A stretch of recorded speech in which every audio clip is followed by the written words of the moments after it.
Hello guys, welcome to Level Up, session 57. Today we have a special guest, Shaddy Safadi. Hello. Hi, what's up?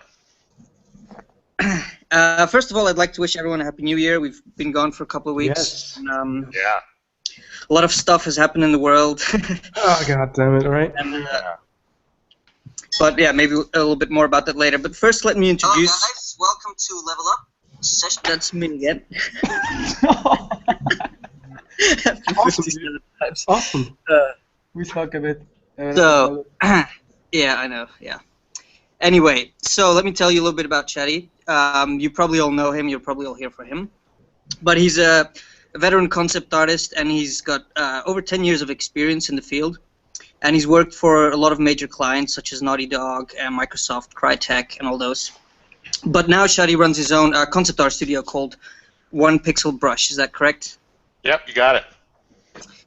So he's going to show us some stuff today, some processes and things like that. But first we're going to do our usual thing, and we're going to talk a bit about his background and maybe look at some of his old shitty work. Shitty. I got a whole folder full of shitty work that I just posted. Awesome. Mm-hmm. But let me just share the screen with Wojtek, and he's going to show some of Shaddy's work, or some of the One Pixel Brush work, actually. Not shitty one. Yeah. No, the good stuff. The good Oh, stuff. yeah, none of this work on the side is mine. It's barely, I didn't do anything. This is Okay, all so maybe awesome you can. work. So maybe you can introduce us to the concept of One Pixel Okay. Brush a little bit while I'll be Okay, scrolling through sure. those. Yeah. Should I pull them up on my screen, or should I stay on my... I'm scrolling through artwork, so Yeah. feel free just Okay. to talk about how the studio work, for example. Okay, cool. Yeah, so this started about 2 years ago. It started with just me and Justin Wentz, and and he's an outstanding artist, and he does. I mean, he's outstanding for a lot of in a lot of ways. And I made this chart that I'm going to show you later that kind of tries to break down all the different facets of what concept art is now, because the issue is people know what concept art was, you know, in 2005, 2004, and teachers in schools kind of know that, but it changes. It changes every week, every piece it changes, and there's new technology every time. So I'm going to try to point out all the new technology, and there's a ton to talk about. The fundamentals are still, of course, important, and they're the most important, but there's all this new stuff in terms of the way people do concepts that is totally different, and a lot of people do it. A lot of people do it nowadays, but I'm just going to show you how important it is, because the very same artists can do a piece that, including me, that'll be terrible or okay, and then if you use the right processes and techniques, it'll be outstanding, or at least at the pro level we need it. So I'm going to try to like show the difference between those two sort of levels of concept art. Okay. And yeah, some of the stuff is pretty old, like you know, the BioShock stuff is from quite a while back. That's one of the only few ones that's mine on that page. But all the rest of that stuff is other people's stuff that they've all just, you know. And we go back and forth with art direction and kind of trying to hone it and finesse it. But it really is it like a collaboration between a couple of artists, or is it just one most of the artist time? work? Most of the time, it's one artist. Okay. 99% of it. I mean, I may do some tweaks at the end, like tiny little things, but mostly it's one artist doing the whole thing. Occasionally, a piece will bounce around between artists if someone has a specialty.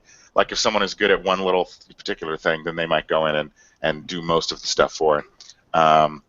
But basically, yeah, basically each one is one artist. Okay. All right.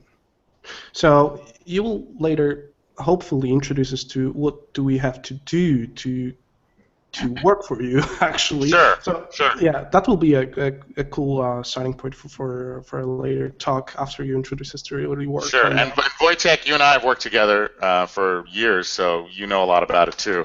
Yeah, I'm just pretending I didn't know. Yeah. You have first-hand battle experience. Oh yeah. I've been in the first row for a year. Yeah, that was awesome, by the way. All right. So okay, I'm done here.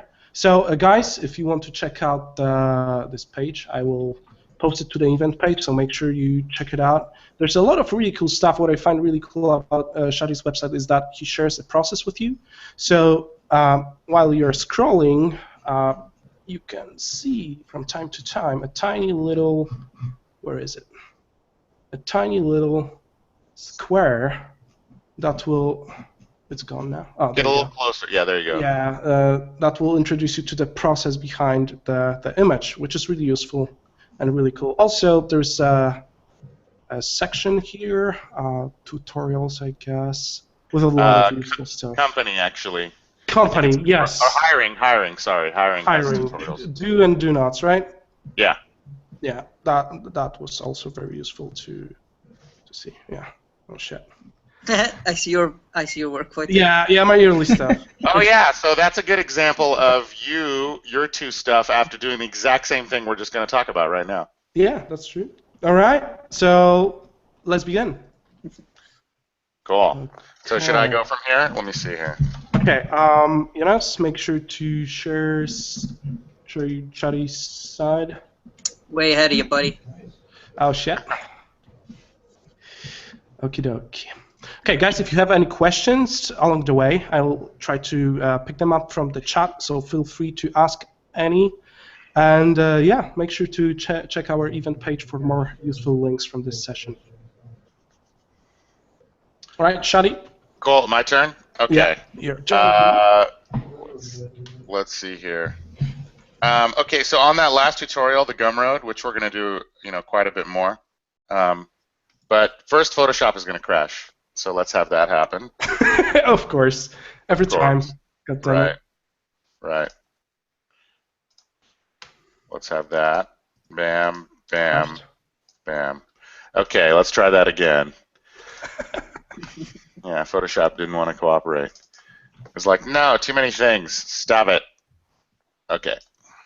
Are you live? Yes. Next thing I have a solid state drive. That shit opens Photoshop fast. I recommend it. I got that thing. I got it. It costs like what, $500 or something. But man, everything opens lightning speed, and your computer restarts fast for when stuff crashes. Yeah. So let's see here. So I made this more elaborate thing because in the other Gumroad there was kind of an explanation of like these 4 categories in the first Gumroad. Mm-hmm. The law of increasing awesomeness, and these categories I try to break down into subcategories. So I'm going to keep referring to this chart, and I'll just talk about it real quick right now because I thought it'd be good to have like a chart that has like all in one place every single thing. That every time I look at a piece, because whenever I get concept art, there's a lot of awesome stuff that I get, and I apologize that I don't get around to getting back to everybody, but I do get every single thing, and I do categorize them, and when stuff comes up, I do contact people. But the issues are always the exact same ones, so I decided to spread them out in this chart here, and I'm going to talk about these categories really quick. This is the cheatiness one, and these are all the different ways you can cheat. DAZ, 3D perspective. Shaddy, you're not sharing your screen if you are trying to right now? I am trying to. Okay. Okay. All right. There you go. Sorry about that. Yeah. Okay, so these are so this was the same chart from the thing. So broke it down into more detailed categories: cheatiness, sexiness, classiness, storytellinginess. And in the first Gumroad, the law of increasing, you'll see all the explanations of all these. But right now, they're broken up to show, like, okay, in cheating, what does it take? And this way, if I want to make this so that if someone sends me something, I can easily say, hey, go back and check this out, or check this out, or check this out, because each one is a different possible way or secret that you may not know. One of them we started using a lot that I'm going to show you in a second that Eric uses, he's championing that. Eric Felton, he does a lot of 3D DAZ, which is awesome. And DAZ is a program that lets you grab 3D models and pose them, basically. There's 3D used for perspective, and that's for anything architectural ever, and even some organic stuff, but mainly anything architectural ever. After you have a comp, you'll do 3D perspective. You'll do 3D just to get the perspective. There's using 3D for lighting, which you just put lights in 3D and make like a shot by letting the 3D cheat. This is all about cheating, obviously. So it's how to cheat with 3D giving you lighting information. 3D to get a photo of the environment, meaning just outright starting with a photo that you find that's really awesome and going from there. Shaddy, one moment. Can you make it full screen just for our viewers to see better? Yeah. and zoom it a little bit. Yeah, that's awesome. So Cool. it'll be easier to read. Yeah. Yeah, no worries. So photo environment would mean like starting with a photo for the whole environment as a base. Maybe you use multiple photos, but you basically have one photo that has the majority of the environmental pieces in there. Photo for character. That's your thing, Wojtek. You nailed the crap out of that. Let me pull up the 1 pixel brush. But still, that's pretty outdated work. So, how dare you? But it's good still. I think it's good. Yeah, but you know, let me pull that up. I've seen things. I've seen things, not better. Right, and now you've worked with some complete badasses, and you would do it a bit differently. But still, like this was an awesome example of like traditional painting to get it done. And in this one, you can tell me, right? What'd you start with? You just found a photo of a dude, of a hot Italian man. Would you type in hot Italian man? No, actually not. I just found after some time you can find some keywords that works for specific purposes. So I found that you really need a clean base, and you need to avoid playing with anatomy if you can. If you're not super confident with that, you better avoid merging your pose from a couple of photos because it tends to not work that well if the lens is different or whatsoever. So I tend to look for just one photo that is getting me there 80%, not in terms of texture or mood, but more in terms of just base, like you would get something out of DAZ that is just a nice silhouette that has a sharp edge and clean look from far, so you can tell, okay, it's a standing character without any problems or yeah. Right. So you would say what's the most important thing to have in the photo? The pose? Yeah, the pose that reflects the character. That's one thing, and I would say it has to have. Right now, I would tell not direct light. I would tell for characters. I don't know. That's just something I noticed recently, that if you are taking, if you want to do a concept and you start with a photo with strong directional light, and I just talk about this very specific situation when you are doing a character design, then it starts to be tricky to find more photos that are matching this one with light. And what turns out is that if you start with a photo that has a diffused light situation, which is just a studio diffused light situation, the situation you get in magazines, for example, or fashion magazines, that stuff, right? So what happens is that you get to find much more photos in this lighting situation, and it's much easier. And by diffuse, you mean diffuse ambient light, like just just ambient. Yeah, exactly. So no direct sunlight at all. It can be a little bit, but if it's strong, then you lose. Then I treat it as a mood indicator, and it's more an illustrative tool for me.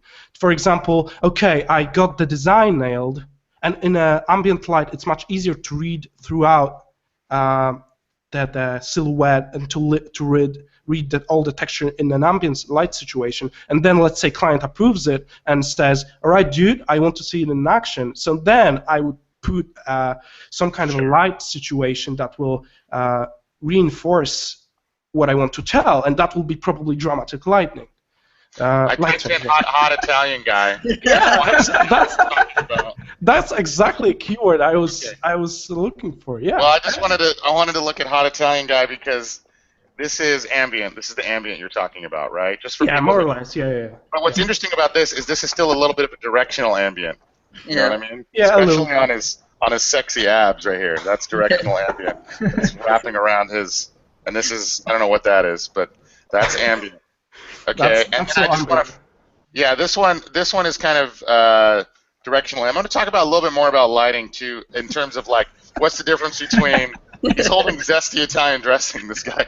What's the difference between like... Some nasty cream he has. Yeah, exactly. I don't know what, it's salad dressing. It says right here. Testy? Zesty. Zesty is an American word for spicy, flavorful. Oh. That's so educational. Okay, so what my point is, that's ambient, right? Because it's hard to tell. And actually, I'm going to talk about that in another one where we show the pictures, because in pictures they all come out looking high contrast. So if you have a picture that's in ambient light, the camera makes it so that it's high contrast. You know, so that the whites, the ambient parts are light white, and the dark parts are really dark black. But in real life, direct sunlight has way more contrast. It's just hard to tell. Mm-hmm. Like this one is direct sunlight with hard shadows, right? You can see because of the really hard shadows and because of the specular. But that doesn't look all that different from contrast-wise from this is a little bit of another one. This guy's lit with some sort of indoor, like, fashion light. This guy's pretty bright, but this is just completely ambient, right? And this guy's sun. But this guy looks brighter almost, right? He looks lighter. Yeah, the exposure is just... Yeah, he's in the shadow, I guess. So it's really hard to gauge if you're a new artist, I think, what picture you take it in what environment, because if you don't know how the difference between... If you haven't looked around at stuff enough and know when something is hit by sunlight when you're looking at the photo, you may think that it's hit by ambient light, or you may not know the difference. So I'm going to talk about that a little bit in that lighting and fog section. There you go. See, hard shadows, for right now I can say that hard shadows are one way to tell if it's sunlight versus ambient. Yeah, that's true. Are you guys done looking at hot Italian models? What's one more? Yeah. Okay. All right, let's see. What's going on here? That's 5 more, actually. Yeah, okay, that's a lot more. And plus you can see the stripes right here. Actually, you are doing good marketing for Level Up because the more girls will come. Right. And plus you can tell them that you look like this if you had a webcam, but you just don't, unfortunately. But if you did, this is what you would look like. Of course. Right.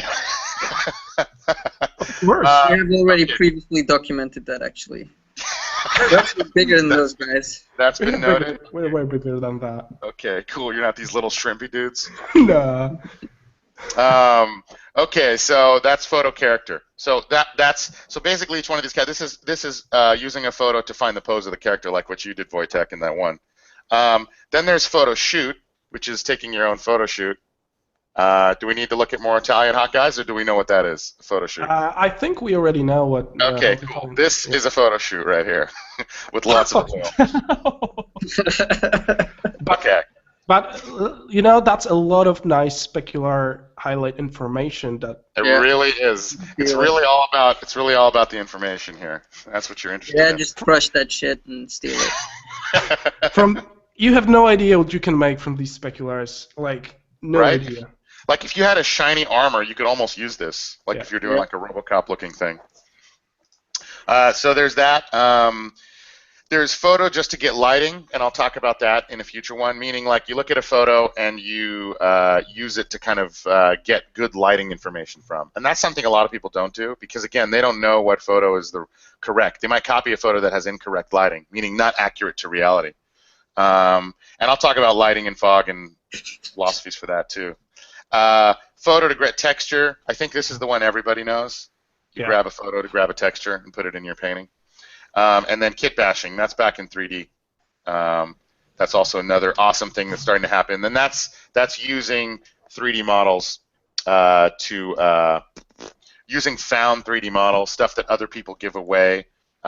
Who's that guy that gave away all those, like for like $250? He had this like model set, Bulgarov.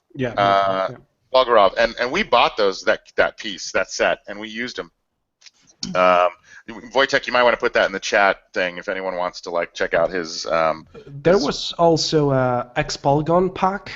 I think that's what you're talking about, right? Oh yes, the X-Polygon. Yeah. Yeah, I think that's on the website already, actually. Yeah. We have it on our website, but I'll just relink it. Yep. Awesome. So I'll go quickly through the rest of these and then show some concept art and how this actually applies. Sexiness, the juice. I see people writing, it looks juice. I don't know where that started. I'm going to say that Eitan invented it. But it's pronounced the juice. That's how it's pronounced. So in case you were wondering, it's not pronounced the juice. It's pronounced the juice. So this is all the different ways in which sexiness can happen to the painting. One of them is shape juice. And that's like, you know how Eitan does, where it's like beautiful one spire with like sexy ass crossing swooping shapes. That's shape juice. Color juice is having a richness of color, and that usually means like a lot, 90% like subtle color palette, and then something with like a really vivid sort of slice of color. Actually, let me pull up. Let's get rid of this for. No, I'll leave that up just in case we need it. No, please. We might need it. How do you know? Yeah, what if you run out of butter? Yeah, let's save all Right, the lemon info. butter. So Aton is really amazing at that because he does all this really classy, low contrast, low saturation stuff, and then with some slices of really vivid light and the bounce based on the thing. But everything else is really subdued, and so that's color juice. And color juice comes down to keeping most of your colors really subtle, and then having some that pop out. I know that sounds like a really broad generalization until we start talking about specific stuff, but in general, simplification. This is a really advanced one, I think. This one has to do with if you have a painting that's done, the composition is done, all the different pieces are there. It comes down to what areas are you going to let have more detail and what details are you going to kind of push back, and like controlling your detail. And that's a really subtle, like specific painting thing. Wait, or is that detail control? So then I don't know what simplification is. Something else. Is it maybe shape simplification then that you meant? No, I meant that with shape juice. Oh. And so I'll have to figure out what. Shape juice has to do with simplification of everything regarding the forms. Okay. And then classiness is a really light category, but it's really important. But it's also the hardest thing to teach. So I'll talk about it a little bit, and I'll try to explain what I know about it as well as I do. But this comes down the most. This right here is the most about you as an artist. So a lot of times people, when I talk about all this cheating and all this stuff, we talk about it as if it's universal, as if it's like the whole universe should agree. And this stuff is just functional technique. That is universal to any concept, meaning whatever technique you want to cheat with to use, that is universal. These are more taste, but I just assume that everybody thinks this is the best shit ever. So, I mean, you may not, but okay, I don't know what to tell you then. Then just go do something else, or maybe you can have a career. There's all the kinds of different art. Maybe you can Go away for this moment. Yeah, you could crochet some quilts, or you could do stuff for your mom's uncle that wants you to do a painting of her. You know what I mean? So if that's your dream in life, then yeah, this is not very relevant. But otherwise, then this is the best thing ever. So then, so design and taste. Design, and I put it in its own category in capital letters here. This is a huge thing in art school. This is the whole thing right here, and really highbrow asswipe artists love to say, well, here's the thing I'm tired of hearing. It's all about this. Oh, no, but it's really all about this. It's really all about this. It's so stupid because it's like a fucking race car. Okay, I'm going to draw a race car that's really good. Awesome. Well, actually, you know what? I made a folder With with some cars. awesome stuff in it. Yeah. More Italian guys? Please, no. Oh, no, I want to talk about all those Gran Turismo cars. Oh, yeah. Remember, I posted a thing on those. I want to talk about those. Let's pull that out just for visual aid. The coolest thing in the history of the world. So in design and stuff, now we're talking about personal taste. I'm still going to talk about it as if it's obvious and it's universal. But this is the one where everyone can have a different opinion, and that's normal. But I'm still going to pretend like mine is the right one, of course, because why wouldn't everyone think their own opinion is right? We've talked about this before. You should think your own opinion is right. So, but yeah, talking about what the most important thing is, or like what it's all about, is like being a tire guy and being like, it's all about the tires, man. It's that tread on the road. That's what makes the car go around the course. It's the tires. And someone else is like, it's about the driver, dude. It's about the driver's skill. And this guy's like, no, it's about the tires. And if you think about how stupid a fucking discussion that is, how stupid it is, it's a complete waste of everybody's time. It's a race car, and it needs a driver, and you're racing around a track. Yes, everything's important. Everything's important. Everything. The light, the mirror, everything. What's the most important? I don't know. Pick a thing and start with it. But there are things you can get around the track in. I mean, yeah, you need wheels. Okay, so maybe the headlights, maybe not as much. But for the most part, having a really heated discussion about what someone should start with, it really kind of everything is critical. And if I was starting out, you can work on your design sensibility and evolve it as you're learning to cheat, as you're learning to design shapes. Like, there's no one thing where, like, oh my God, you learned 3D DAZ and suddenly you don't draw anymore. Well, maybe, But maybe that's what's happening in concept art. But maybe, like you're saying, Wojtek, on your piece, you are having a hard time thinking, like, all right, well, what if you were saying if I had to add different figures together, right? Mm-hmm. It would be really hard. Yeah. Because you would need to really know what you're doing. Mm-hmm. So this is something that people get sad about a little bit sometimes. Because to me, I'd say, well, then don't do it. And to some other people, and they might be right, say, well, maybe you should learn the figure more. Maybe you should study the figure. Become a student of the figure so that you could break down the anatomy of this one photo. Okay. You know what I mean? I'm coming back. If you can break down the anatomy of this one photo with his tattered jeans, and you can change this arm and add something else to it. But I don't know. There's a certain point, if you're trying to become a professional, like I said in the last thing, we're all going to die. You only have a certain amount of time. And so I agree, especially if you have the chance to go to 4 years of art school and get better at everything. You certainly should learn the fundamentals. But what's happening now in concept art is a lot of people are coming in who know a lot of the tricks and techniques and maybe don't know as much fundamentals. And man, I really want to say, oh, that really sucks and it matters a lot. It does come to a head at some point. It certainly does. But you can get a lot of things done and still not have really good something in your design, which is really important and really artistic, and you can kind of get it done. You know why? And you know, the reason is, here's the reason. Because in films and in games, people care more that it looks polished than if it's unique. And that's also another like slightly sad thing. You're like, well, that sucks that they don't care about the art of it and the uniqueness of it.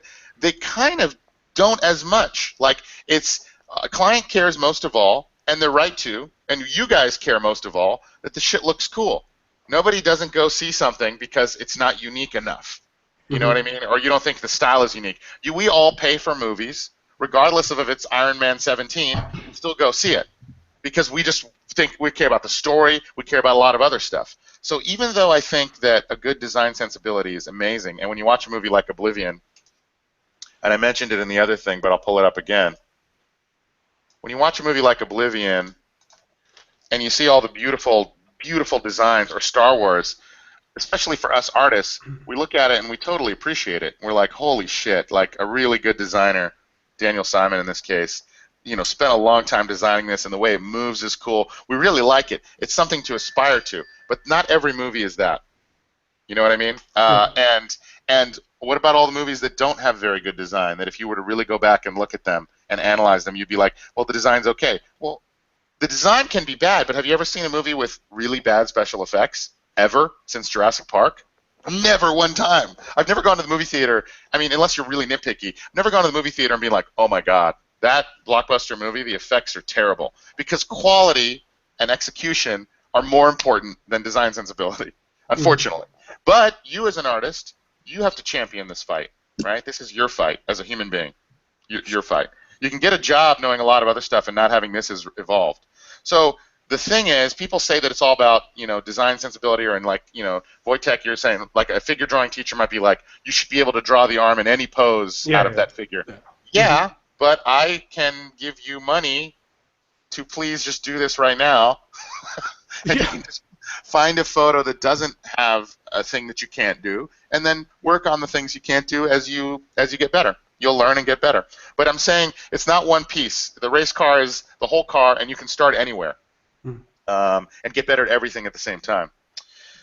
That's classiness, because design is about classiness too. Taste is... Go ahead. No. I was just about to ask about the composition, but I see you're talking about taste, so go ahead. Oh yeah. So taste is just your own personal taste, what you think is cool, and I'll talk about that in the Gran Turismo cars. I pulled up all these cars just for the sake of having that conversation. It's easier to do it on cars than it is on people's concept art, so no one gets mad, and I don't piss off anyone who works in the movie industry. You know what I mean? But none of those car designers are going to come back to kick my ass. Composition is here too. Because, and it's right here, composition is in sexiness, it's in classiness, and it's in storytellinginess. Because composition is in all three of those categories. So I had to put it in all three. Meaning, like, you can have a composition that's really sexy, right? But you can also design composition to tell the story, meaning you put this mountain here to point to the guy who's lonely walking, and he's got all this adversity. So these mountains are like the big adversity, and he's like small here. You know what I mean? So that's a storytelling reason for composition. And there's composition for classiness in that, okay, you got the sexiness, you got the storytelling, and classiness is there's not 3 helicopters shooting at him now, too, and another helicopter and an explosion, and like 4 guys, and then a monkey throwing his poo. You know, that's classiness. Yeah. And that I can't tell you is wrong or right. You might love poo-throwing monkeys. I just want to try to keep it classy. But again, this one is all personal taste. This is all you right here. And I want everyone to agree with me, because if I'm trying to hire you, so I'm trying to pay you money. So in this case, you have to agree with me to get the job. But there's a lot of different art directors who all have very different tastes and work in very different fields, and you want to find one whose taste you agree with, right? So that you can all be on the same page, you know? And people who make certain kinds of games, all the people that work at Naughty Dog have a certain taste. And that taste has infected the concept art world in a good way, no pun intended. The Last of Us sort of really realistic, really subtle, beautiful decay style that we invented there, talked about when we first came up with it, has gone to so much concept art that I see nowadays. Oh, that's true. And every time a game comes out that's really popular, people start doing concept art that is reminiscent of it, people who like it. Okay, so that's all on this. You guys have any questions on that part? Yeah, guys, if you have any questions regarding the charts Shaddy just talked about, feel free to ask them now. I will take a look at the chat. But can you go back to the chart? Yeah. Sure. Yeah, regarding the composition in those 3 different fields, so how exactly composition works in terms of sexiness? Is it just a shape, or the way you arrange things? No, that's storytellingness, right? Well, you know, it's actually, I can start talking about some of the concepts that I busted out here. And yeah, that would be a good get into more of the detail. Yeah. Let's see. Okay, so I'm gonna walk you guys through an entire brief, like what the client told us they wanted, and then what we started doing. What would be really cool if while you will be going through the art, maybe point out exactly the points from the chart you just talked about. All right, so that's the design sense, that's the follow lightning, or that's the cold juice, or. Absolutely, yeah, totally. I'll definitely go back. And then lighting and fog is in the middle too, because that has to do with everything. And I'll talk about that in a second. Okay, so here's the job we got. This job is actually for the military, not a game, for the actual military. Okay, and they sent us this story. It was like a corporal sergeant guy got in touch with me, and they sent us this brief about this guy, Donald Russell Long. Okay, and they sent us this little brief about him. This guy is in this division, this 4th Cavalry 1st Infantry Division. They're retiring that division, so they want to do an awesome concept that shows it off, like the old war paintings. And they're thinking to themselves, let me try to see if I can find, I'll just type in war paintings. They want to do something kind of like in the olden days where they used to do these like big paintings with like, you know, war, but a modern version of it. And they wanted to get like a modern concept art studio to do it, so that it would have it would appeal to the kids, because you know a lot of the military guys play video games, so they wanted to get like a modern concept art studio. And they knew that we weren't going to do like a huge sort of tons of guys in it too, because they couldn't afford it. So we were going to do something a little bit more streamlined, and based on the story of this guy. So this guy is unbelievable. This guy, his armored cavalry, he was like in Vietnam, got shot at. And this is why I'm going to the storytelling. So yeah, going back to the chart, storytellinginess. A lot of concepts artists, when I see their stuff, they're just doing a bunch of cool whatever they want. But this part isn't even in it. And they don't even have a story, because you don't make up your own story. You just do something that you think looks cool. The problem is when you look at that work, you can tell that there was no story, so you don't know if the person can solve problems or not. So this is what I'm talking about now. To get this storytellinginess, I'm going to tell you what, in this case, the story would be for a normal job. And every job has a story, even if it's not this epic. This guy ran out of this ACV, or this like armored vehicle, and they got attacked, ambushed. Now in the military, when you get ambushed, it's the worst case scenario. These guys normally, they plan raids, and when they plan raids, nobody gets hurt, but when they get ambushed, shit goes wrong. So they got ambushed, and the guys were getting shot, and this guy Long was pulling guys out of the vehicle, the ACAV, this thing, pulling guys out of the vehicle because there's like a gunner on top and a gunner in the back, and like 3 guys sit back here, and they're getting shot. He's pulling them out, and he's dragging them, and then he's going back, and he's getting more, and he's dragging them, and then somebody throws a grenade in here, and in order to protect his buddies, he jumps on the grenade and gets blown up. Oh, shit. Yeah, like total, just extreme hero badass. Okay, so that's our story, and they'd given us sort of a lot of ideas for like the outfits. Okay. And various weapons and some examples of the vehicles, and kind of what the terrain would look like, and the time period, and stuff like that. Bad guys. So that's what we started with, and that's kind of that's different from what most people start with concept art. They just kind of go off the top. So let me start showing some of the stuff. So Eric started by doing this, and this is all in DAZ. This initial piece, and then he added and photoshopped some pieces in there. So this, he's trying to kind of do everything all at once, which I want people to do. I want them to solve every problem. I think one of the misconceptions about concept art, and I'm going to talk about this in Gumroads too, because this is a huge one, is that thing, and everyone kind of needs to get used to it. I think who I end up working with is they start off by thinking, because I'm a relatively loud asshole, so everyone's like, oh well, I'm going to show Shaddy like a tree and see if he likes it, and then this and see if he likes it. But this is what a comp is to me.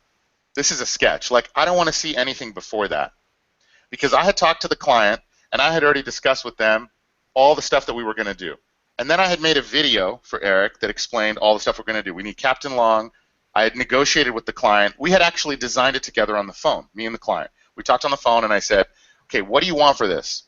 Can't have a hero shot where a guy's on top of a grenade, right? Because that's not heroic looking. It's heroic, the action, but it doesn't look heroic. So what are the different ideas of what we can do? And we came upon, okay, I talked to him on the phone. We came upon, okay, how about if Captain Long is holding something, and he's pulling a guy through the mud, and he's shooting at the same time? And then the guy who's on the ground is shooting. And they're like, that's awesome. And I was like, okay, cool, all right. And they're military guys, so they're easy to please, and they want it to be fucking badass. So their directive was not very different from your average concept art studio, which is make it awesome. America. I'm like, okay, so make it awesome, America, right? All that. So cool, we can do that. So Eric found online. Right here, that thing. And that, if we're going to get into the, go back to here, let's turn this off, go back here. It's right there, kit bashing. So he didn't sit there and try to draw this tank, this vehicle. We just found out what the ACAV was, and he did it, so he knows better about where he got it from and how the pieces came together. We had maybe some reference. Oh no, maybe none's in there. We had some reference of what it looked like, but he went and found something that was similar and grabbed that kit bashing piece. Now, why did he decide on kit bashing? Well, because he's not about to sit here just like you weren't on that figure. He's trying to make his life fucking easy for himself. Just find the damn model of the thing. Surely it exists. Surely it exists. What are you going to sit there and try to mess with it? And also, he found it in 1 second. He found it in 1 second, right? So the reason that's so valuable is that this took like 5 minutes, is because now he's not worried about it. He's not worried about moving it or changing it. We can do a mock-up, and then if we want, we can do another mock-up, where if I told him that was cool, but can we change it so that the perspective is a little bit more extreme, he's not going to throw his fucking Wacom pen at the screen. You know what I mean? He'll be like, son of a bitch, I spent like 5 hours on that thing. So what's amazing about doing a cheat like that we did something in like 1 second, is now this took like 5 minutes. All right? And normally, back in the olden days, this would have taken maybe, hour or two. So, maybe 2 hours. Now, the amount of time we have in the end of the day for a concept like that is maybe 3 days, maybe 4 days max, but 3 days. So it's 8 hours times 3, 24. I like to generally finish a concept in 24 hours if we can, but sometimes it goes to 30. If it goes more than 30, we're in trouble. But especially for something elaborate and extreme, I think a lot of times as people get faster, I want everyone to get faster. Like the Sweeney and Aton and Nick and all those Naughty Dog guys, they would be appalled by 24 hours on an image. Appalled. They would say 16 maybe max. But those guys have a ton of experience. But for us, I think 24 is pretty good. And so if we spent only 5 minutes on something that should have taken 2 hours, well, now we have 14 hours left, or we have pretty much 15 and a half. So with that extra time, what are we going to be able to do more of? Anything else we want. We spend more time on anything else we want. That's the problem. There's a limited amount of time you have to spend. So everything you cheat on doesn't mean suddenly you're not doing art anymore. It's just that you're focusing on different things. Now we have the option, because we have it in 3D, to try 5 or 6 different compositions, 7 or 8. It doesn't matter. They didn't take any time. We just move shit around. These guys are posed DAZ 3D models with some photo bashing on top. Now, granted, the photo bashing needs to change, but the pose of the model can kind of stay the same. And then these plants are from Vue. Vue is a program. It's called VUE that has great plant reference, that you can make plants, procedural plants. And that's how Eric made all these plants with Vue, which is a procedural plant generation program. So that's another cheat. Right here. So there's one I didn't even make, but it's right here. I'm going to add it. View. Nice. And by the way, these type of cheats are just invented week after week. So like exactly new ones. Let's say, I don't know. I've been looking at Machi playing around with Marvelous Designer recently, right? Not even recently, for quite some time, and that's another thing. And you can keep adding this shit, and it changes from month to month. No, it's crazy how fast it changes too, because like you said, like and why is Mache the one playing with Marvelous Designer and nobody else? I'll tell you why. We'll go back to this chart. Oh yeah. I'll tell you why. Because motherfucker is up here, and he's like this way, this way, this way, this way, this way, and we're all like, dude, that's too tiring. It's too exhausting. You worry about it. You worry about it. And then he finds out Marvelous Designer, like you just said, and you see his thing that he posts. But we didn't have to figure it out. He figured it out for us, and he proved it with an awesome concept. And now we all are like convinced. Oh, cool. Mache found out about Marvelous Designer, so now that's a thing we can use. And we're just literally following in his footsteps. Fine. Fine. There's only one Mache, and he can't do every job. So if he could, we'd all be fired. But he's only one man, and he only has so many hours in the day. So that's the awesome thing. We can all catch up. Yeah. So exactly, having that courage, let's say, to devote your time to find new tools and stuff that you are interested in terms of software and new ways to resolve problems is really important. I find a lot of people are just, I have my custom brushes shit, and I know some shit, I will be good. But then there is that whole part that I didn't see, which is like I'm craving for more tools, and I'm like installing every small shit I can, like World Machine, and like doing all sorts of stuff with Jonas, for example. We play around lots and lots with different tools. We built our like small libraries of stuff, merge stuff together, go from software to software. Look how it goes. It's like one big experiment, and of course you can spend like 30 hours on that, but then maybe you will extract one good tool from that. Oh, absolutely. Yeah. And actually, and you can. That's totally true, and it's always good to do. But the one thing I would say is, if you're like down here somewhere, then maybe just do the way that other people were, and then at any point you can decide, okay. Time for research.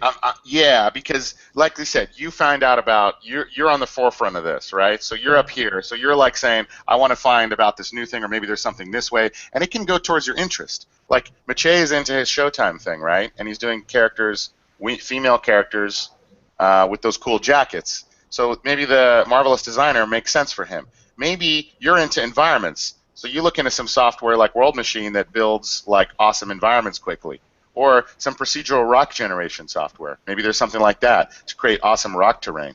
You know, so it can like go in a different road. If you're way down at the bottom, or like still not a professional, meaning you're not paid, you haven't been paid yet to do your concept art, then I would say find out what other people are doing and just go straight up the way that they went instead of spending any time, you know, wandering around. Then when you get up to a certain level, you can start to say, okay, what's the next thing that I'm like kind of going to get to? Yeah, that's true. Cool. So yeah, that's having to do with the kit bashing. The hours, so the time spent on that. So okay, so then it was this one was the image that we came up with. Yeah. Then he also did another one that had a different sort of lighting scenario, which is kind of cool because in this case we got to see. Let me make these both. Let me put a filter on both of these so you can kind of see them a lot more simplified because it helps to like gauge the composition. Yeah, and filters, right? Another cheat. Yeah. Yeah, and in this case, I'm just kind of like trying to use it to maybe paint Dobbs.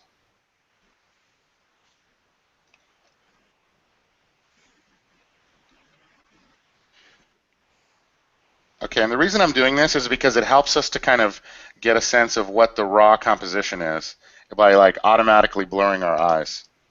So there's that one, and then there is this one.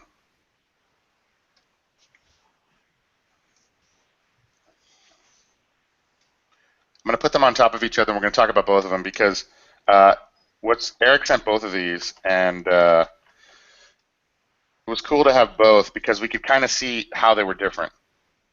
Characters didn't even move really at all, but the compositions changed quite a bit, you know, just because of the way the lighting was. And lighting is a huge shape design thing. So this is another thing that goes back to this. So we're talking about shape juice, right? We're still going for shape juice, even when we're not doing it the way Eitan is doing it, because he's doing it in this technique where he's drawing it all out. He's drawing it all out in big swooping shapes, right? So he's doing really simple compositions too on purpose, and he's deciding everything that's going to be in it. So he's saying, all right, there's a globe and there's a thing, and he's putting the things in there based on their shape. That's the thing. He doesn't have to answer to anybody on all these things. Everything was designed with no story necessarily in mind. It was just about shape design. So his stuff is really sexy because this was kind of the main consideration. Is Photoshop gonna? Oh yeah, come back to me. Yeah. The shape was the main consideration, and even in his Uncharted stuff, he's got awesome storytelling and everything too. But the shape was the only consideration. In our piece, we have a lot of stuff to fucking do, a lot of stuff to worry about. So it's way harder to keep it classy and simple because we already have like a million things we have to answer for. So a lot of times when there's this much stuff to answer for, people just say, all right, well, the client wants all this stuff, so I'm going to put all the client stuff. But they forget to fight these battles. They just forget about it. They're like, well, the client asked for this, so I'm doing what the client asked for. It's like, fuck, man, you are still the fucking last call, and you fight every fight depending on the corral you've been given. So in this case, I would say, like, right, like, you have like this giant pasture where you can do anything if you were doing your own concept art, and the client says it has to fit in here. Yeah. You know? And you're like, most people just get disheartened, and they're like, okay, fine, Fill it out. fine, whatever you want. But what I need from people is people like, oh, cool, this is the corral I have, and you're like a crazy fucking horse in here. You're like, fuck all this space, fuck it.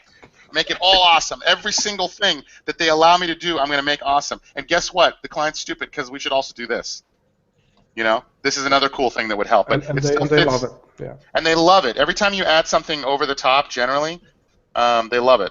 And you take it to the next level, and you expand the corral that they even thought they could use. Do you know what I mean? So it's important to fight that fight no matter what. And Eric in this one did a decent job of doing that because he did 2 different compositions that show the characters completely silhouetted in different ways. And this one it's nice because the contrast up here makes him kind of be the first read. The problem with this one, though, is that there's a big high contrast element here that's taking our eye kind of out of the picture, in my mind. But I really like the light ground off the dark guys because they really pop nicely. This one is cool for different reasons. It was actually hard to kind of tell which one was I thought the one we should go with. This was cool. This tangent was a little bit weird, right, connecting with here. And it was a little too dark, I felt like, next to these guys. But this guy still popped. Now, the plants in the background are a little bit lighter, so he doesn't pop as much. And his gun is facing this way still, so he's still kind of pointing out of the shot. But I thought they both kind of worked.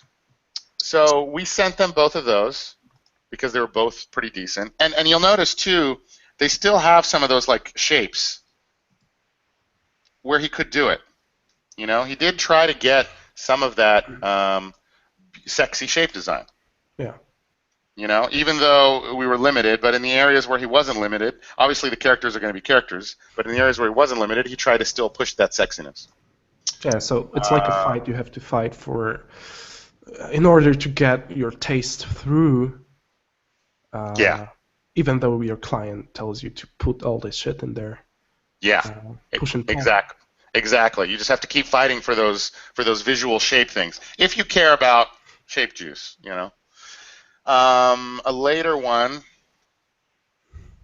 it's getting a little more fleshed out. This is still pretty raw in terms of this is 3D, this is photo, this is view, this is DAZ, and this is probably photo to put back in. And the faces are DAZ. Look how good these faces are in DAZ, though. Yeah, we were playing around with those with Jonas, and we actually find a really great way to quickly export high-res DAZ model with textures to Keyshot, and in Keyshot to put skin material on top of the texture, and you get all sorts of subsurface scattering, and in like 2 minutes you can have any pose you want, and with almost photoreal effect on Keyshot. That's really cool. Oh no! See now what I'm gonna have to do right here is make another square. We're out of squares. Squares. I don't think we can share those screenshots though, Wojtek, because we have PG. Yeah, exactly. They're only female models. Are there what? Only female models, let's say. What? Oh, okay. Well, did we not look at enough naked Italian guys to make it okay? Do we have them anyway? I think we can let the viewers vote. Okay. Well, you can let me know if you want to show that stuff. That's another awesome. That sounds awesome. You're taking the DAZ thing, you're putting it in Keyshot, you're adding actual skin textures on it, so that when you render it out, it looks like more realistic than plastic. Yeah, exactly. So yeah, I can show you 2 screenshots from that. Jonas, if you can switch. Yep.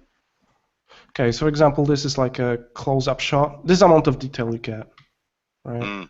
Wow. So you get all the specular highlights on the skin, and you can get any pose you want with subsurface scattering and everything. So these are high-res models for DAZ exported to Keyshot. So we just have one project file in DAZ that does UV mapping for every pose automatically. So we don't have to export textures and materials every time. We just have saved out materials in Keyshot that we just drag and drop to an OBJ model that we just imported from DAZ, and that's how it works. Yeah, and it's super realistic, and a lot of nice, That looks awesome, and the skin has like shine to it too. We have different materials saved. Like wet skin, very wet skin, and then dry skin. We have like some different. Yeah, this is a wet one, and this is a dry one. So it also depends on the light. So I have more of these, but I don't feel safe to show them because they're really crazy. Because we played around with morphs to the body. You can morph the body. You can expand the. I don't know. You can make a zombie out of it. Yeah. That's awesome. And the DAZ model, those are models you got straight from DAZ. Yeah, from the DAZ website, there's an HD version of the Victoria model, I guess, Victoria 6 HD, and that has improved anatomy, oversculpted by some artist, and it's actually accurate. Way more accurate. Let's say not super accurate, but way more accurate than the basic DAZ model.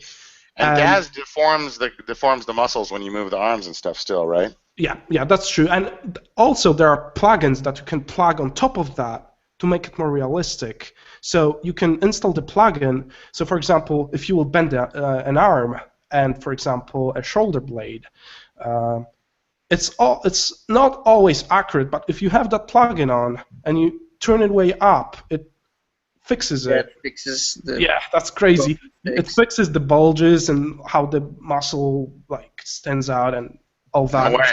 What's the plugin called?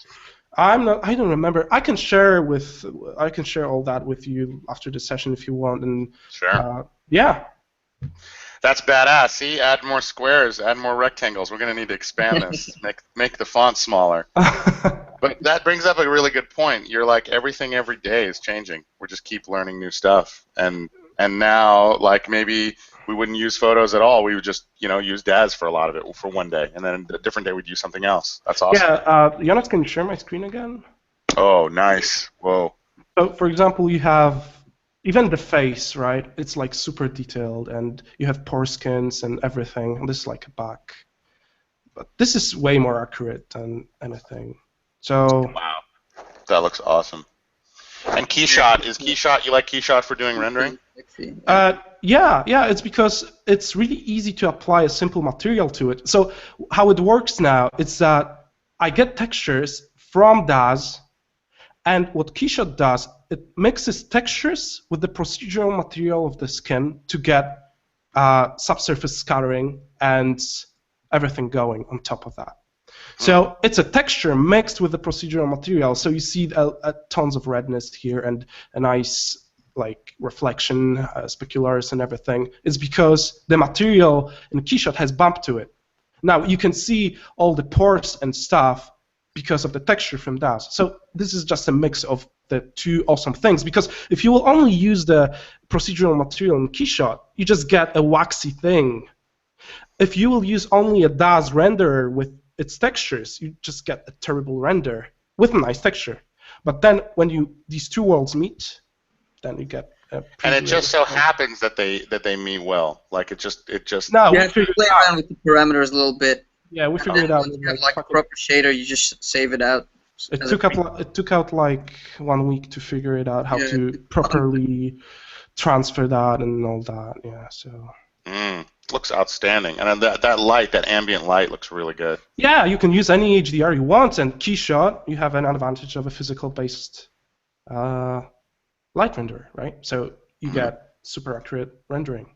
Yeah, so these are just tests we did, and yeah, I really like the face, and I'm sure I will use the faces, and we had to play around with a lot of small things, like we had to change lashes because they didn't work, we had to repaint textures, go back and forth. So this is just like, I would just set this on an example of being It's like hungry. making an asset almost, Yeah, exactly. And I would just set this on an example of being hungry for new tools and being courageous to devote your time to find new tools, because in this case, it turned out cool.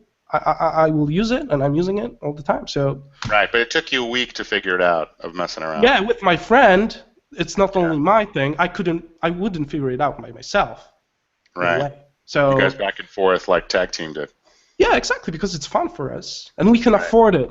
So sometimes you cannot afford to spend your weekend on that. So right, but you're hiding inside from terrorists, so you got time. Yeah, exactly. I cannot go out by any means. So. Well, fuck, that's awesome. That's really cool. Yeah, just to balance out the Italian. Yeah, oh yeah, no, we did need to balance that out, but do you need me to bring it back to balance it out more, or are we balanced? Yeah, I can show you some needs. Yeah, another batch in 5 minutes. Okay, cool. So, so Homeboy here, so yeah, that's awesome. So we got 2 new squares that we need to add once I learn how to do that and disseminate, because that looks totally rad. what do we got here? Okay, so this guy came to here, and I'll power through the rest of this. We had another pose that was now flipping the gun the other way, which is awesome because now we're kind of more in the shot. He's not shooting out of the shot. And then the client wanted us to move it so we saw more into the picture plane. So we moved him a little bit, and all this was really easy tweaks, right? We just slid him over a little bit and started adding some photo texture to him. And then, interesting thing happened. Let me see here. Reference. The client, we were doing our own Google Hangout, and Lake was like, you know what? You should take photo reference and get these folds really nice and really right. Okay? So Lake was telling us about how he does that, and he has like a really detailed, accurate process for taking photo reference. And so he told Eric, and we saw some of Lake's pictures, and we were like, all right, cool. Well, let's try to do that. Let me see now if I can find those images. I thought I threw them in there. So Eric decided to do some photo shoots for this guy, and they are really awesome. And I'm going to embarrass him now because they're hilarious. Yeah, the photo shoots. Yeah. Always save those files. You always save those photo shoots. Of course. Okay. Yeah, those are great for making ofs, for all making ofs. Okay, so Lake said get photos to get these folds really sorted. So I told Eric, go to the store, buy military clothes. For every job that we do, everyone has a $100 budget. Less than $100, I don't give a shit. Buy whatever the fuck you need. Models, clothes, photos, to do whatever photo shoot you need. So he went and did a photo shoot of himself. Awesome things. I know, Eric. Sorry, buddy. I know he's on this. He's watching this, but too bad. It's funny. So that's that guy, and he also had to be the injured guy. Oh god. Yeah, that's priceless. Yeah, but see how the concept artist's job is, how awesome it is. Yeah. It's really pretty awesome.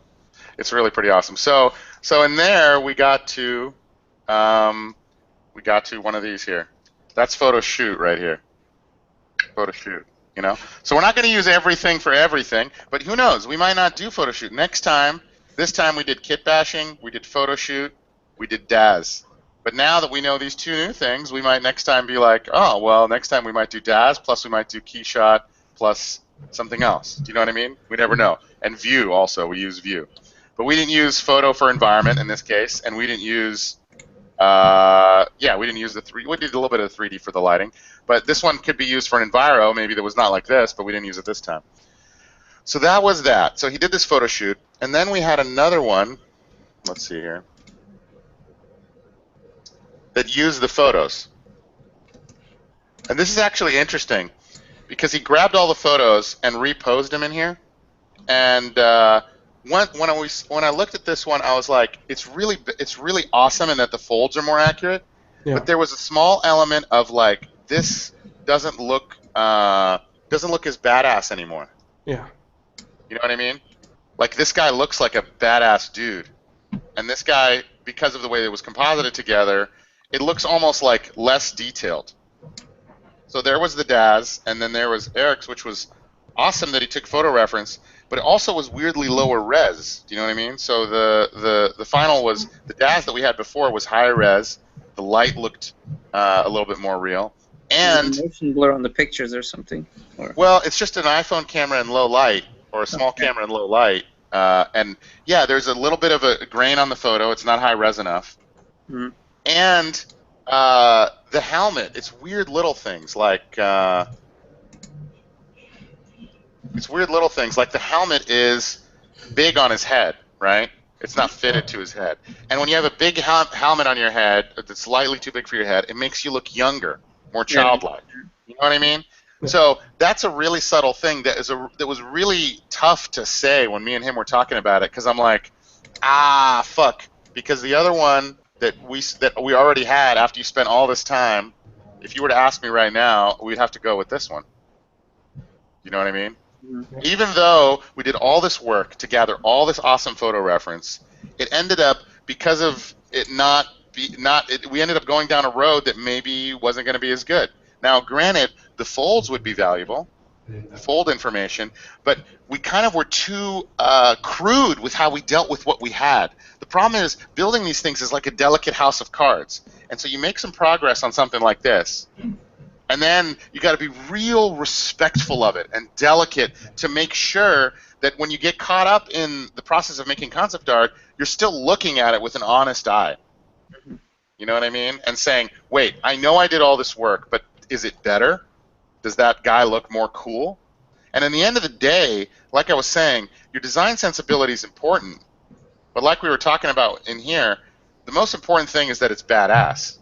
That's the most important thing. There's no way you're going to get a bunch of soldiers to agree on something, actual soldiers to agree on something that isn't totally badass. That's going to be one of their highest priorities. That's true. So the guy has to look badass. So I was looking at all of his pictures and trying to figure out what we should do next, because it wasn't a big deal. We were just going to have to redo some things. And let's see, what did we got here? I said make it more masculine. Okay, so then he did. He found a better photo of a guy. He grabbed some of the faces back from the DAS model, and definitely, if you compare this to this is hugely improved. Do you know what I mean? You see, like, the guys back to the original DAS, but he grabbed the clothing for the arm, so kept that. That's a little better, and changed the face so it also looks more like Captain Long, and he looks like a man again. I was joking with Eric. I'm like, he looks like a little girl fighting. I'm not saying you're a little girl. You're a badass. But it doesn't work. So he did another one that's a million times better, and that this one looks way more badass and like the guy. But still, I was looking at it, and I was like, all right, well, where to go from here, right? Because we were kind of getting close to being more done. Where to go from here? Well, my thought was the shadows were a little bit black, and now we're getting into some specific stuff. Yeah. The shadows were a little bit too dark. And this is an area that is really tricky in that a lot of people, you need experience for this one. This one's hard to just tell you what to do. Lighting and fog. Now, I'm going to do some gumroads that talk about lighting and fog more in depth, but the reason it's real simple, it's one word and it's in the middle in here, is because lighting and fog, in my opinion, if you're a young concept artist and trying to do stuff, you should just try to make it right. Like it's a science. Don't fucking try to do anything. Don't make it any creative thing at all. Just make it right, like how it actually would be. Then when you're done making it right, you can go in and see how you want to plus it or juice it. Or maybe 20 paintings in, you've been making it right for a while, you know how to make it right, accurate. And what I mean by right is accurate. Then you can go in and try to like fancify it a little bit. But what I mean by making it right, and I'll talk about this in other gumroads, and I'll just tell you really briefly here, is that light, if you're outdoors, let's just assume we're only outdoors, it only does a few things.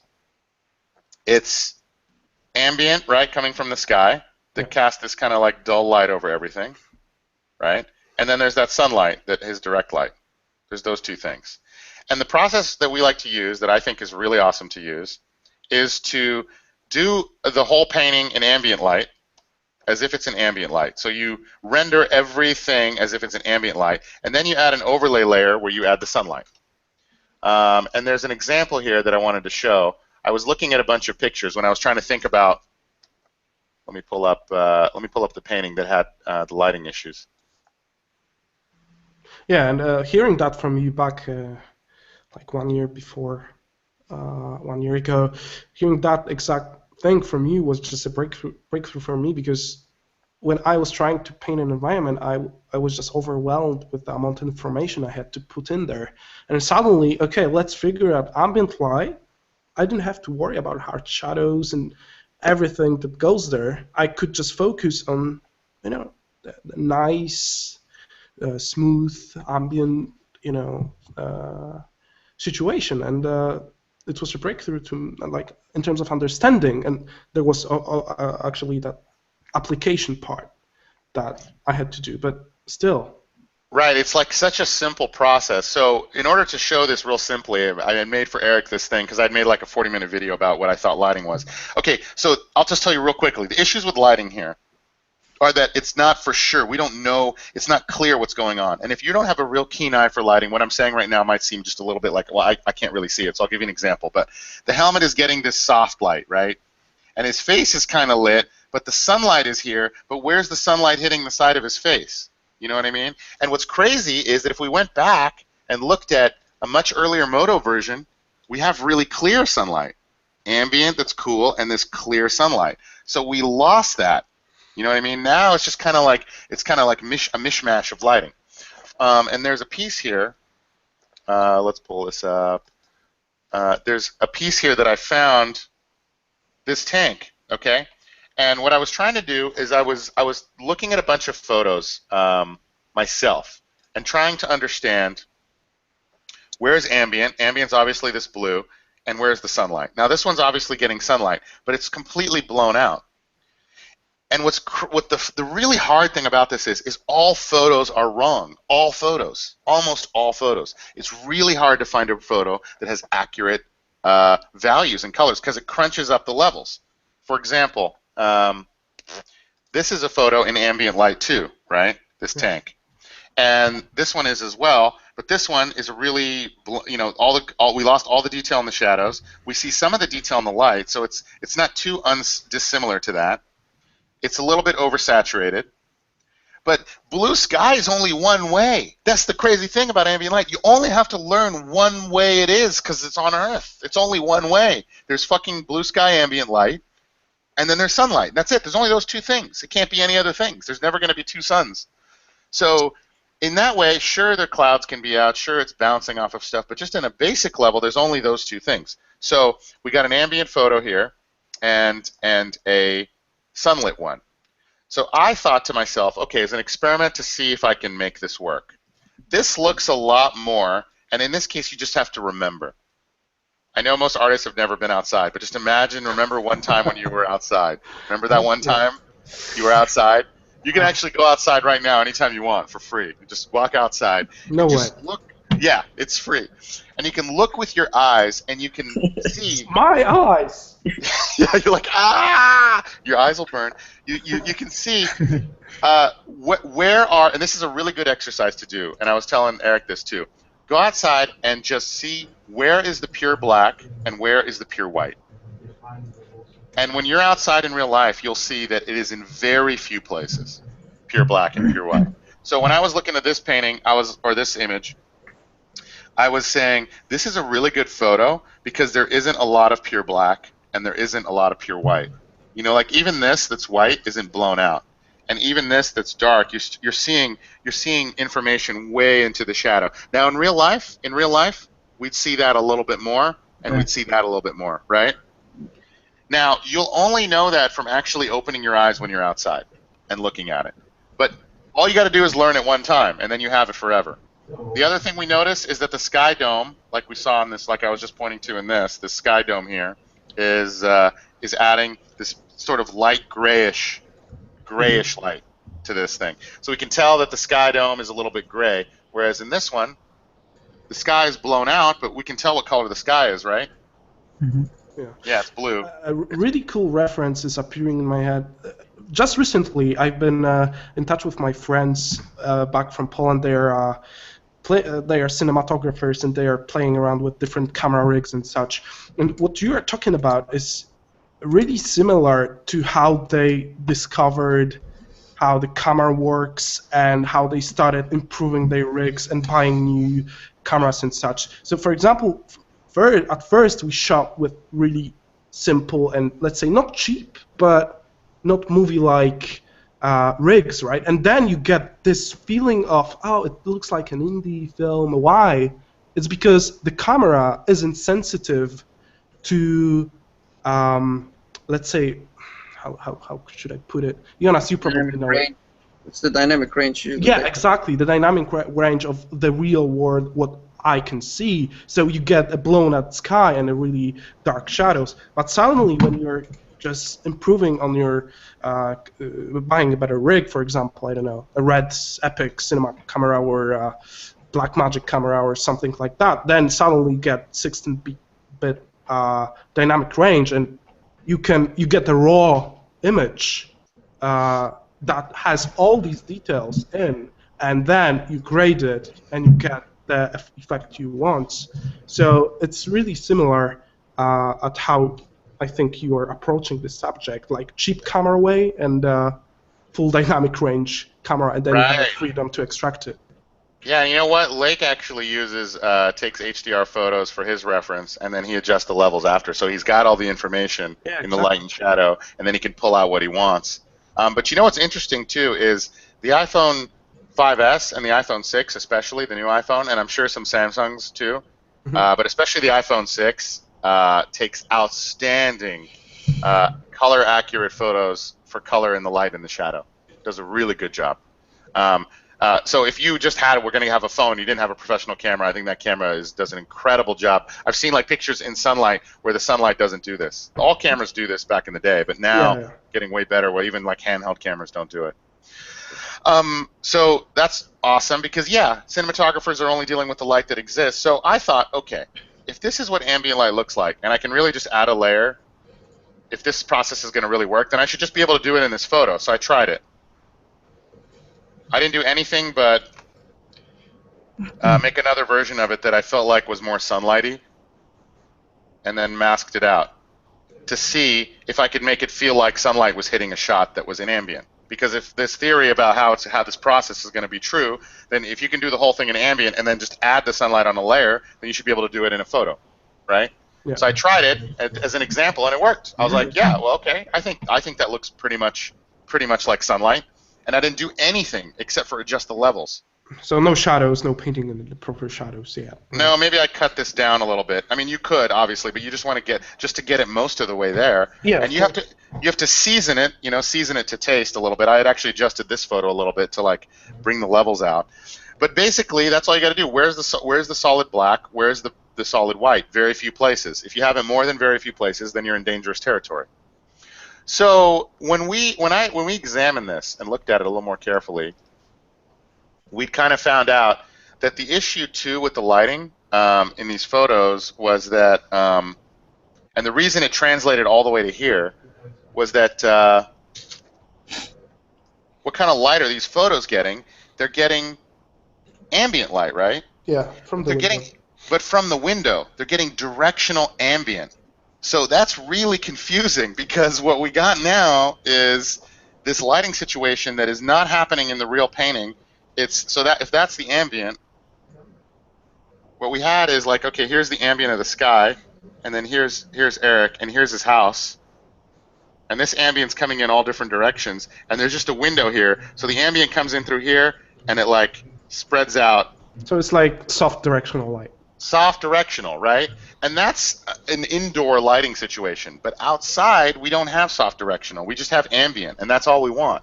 So the pictures themselves were flawed in the way they were even set up to begin with, because they had directional light that was ambient that was made to feel like sunlight in the photo, and that's why it looks off. It was like wrong information to start with.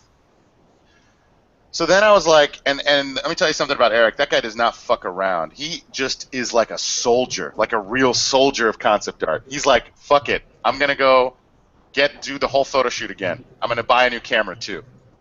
Okay? So he bought a new camera. He got Bo to help him. And he went and did another photo shoot outside. He pinned his shirt to his body a little tighter because I told him the shirt was so baggy that it made him look like a girl. And he said it was just the too big shirt too. And that's the thing. You art direct it now. You don't have to do it later. So I was just telling him, art direct the shit out of it now. Like, spend the time. It's only going to be an extra 10 minutes. It's going to save you hours and hours. And then he did another photo shoot outside with a high-res camera. It's awesome. Yeah, that's the one right there. Yeah, and you have an ambient light situation here. Exactly. Beautiful, like a nice, beautiful ambient light. By the way, I still think the shadows are too dark because, again, the only reason I know that is because if you go outside and see where the solid black is, it seems to be solid black, and I cannot imagine there being solid black on the bottom of a pant outside. Do you know what I mean? Solid black is like under this crevasse right here, but solid black is not here. So it was, you know, still probably the levels could be tweaked a little bit, but no big deal. But now we got some color accurate, really good reference photos. All right? And then from there, we were able to do a full pass that was just another version where we replaced everything with just ambient. And now it's starting to come together. Now, granted, there's some things that we don't have any sunlight, but we left sunlight. He left sunlight where the trees were. There was no reason to like change things that we're going to get sunlight back to ambient. And there is some light on his helmet that's still from the sunlight version that looked good, so we just left it for now because we're going to add sunlight everywhere, right? And then this picture is not quite done yet in this next version, but then Justin had a crack at it, and he was like working on just getting more atmosphere and feel through the painting, and just getting more vibe. You know, because right now it doesn't feel like angry and military enough without like a lot of like haze and fog.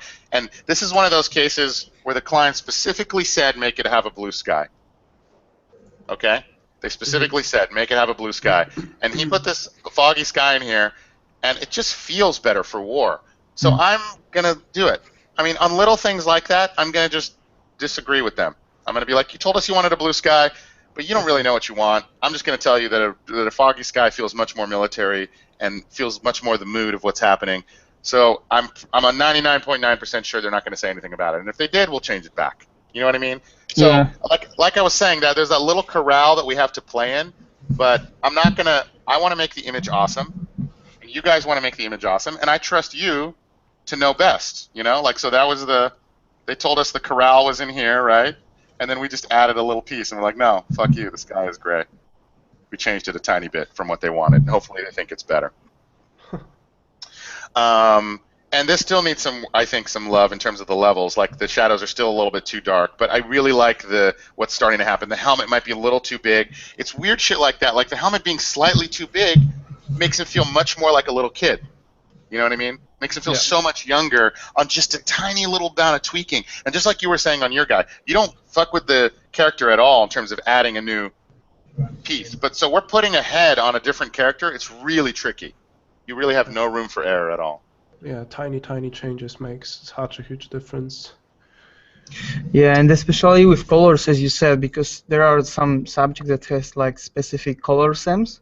So if you use like the very blue sky, it would be just too cartoony and it doesn't suit well to the military area or whatever. So it's good to find also some kind of references like for that kind of shot. It would be cool to see at the Pacific TV series. I don't know if you saw it. Oh yeah, that would be great reference. Huh? Yeah, it had a lot of like sunny days, but all was covered with dust and haze all around from the battlefield because. So it's still a sunny situation, but in a military context. Yeah, and it still covered a lot of dust colors, so it was really military-like. I had quite the same kind of picture in the past to do, and I had pretty similar situations. So I wanted to take up it because the client wanted to like a very blue, clean sky, and I was, no, it doesn't make sense. It doesn't work well. So you had to somehow adjust it, and as you said, convince your client. Right, and they'll always appreciate it, I think. And also, you're doing it for an honorable reason, right? Because you're doing it for this. You're doing it for the story. Yeah. So they can't argue with it. It's their fucking story. They told us about this guy, right? They said a guy jumped on a grenade to save his life for other people. It does make sense that it's a dark time, so it does make sense that there would be no blue sky. You know what I mean? Yeah. Oh, and you know what? You pointed out a good one that I'm going to have to add in here.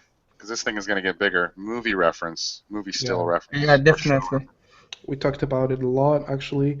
But, yeah, it's all figured out. People tend to forget about it. And this is like a lot of, of the great visual libraries from the movies. So, just, And they're inherently classy, too.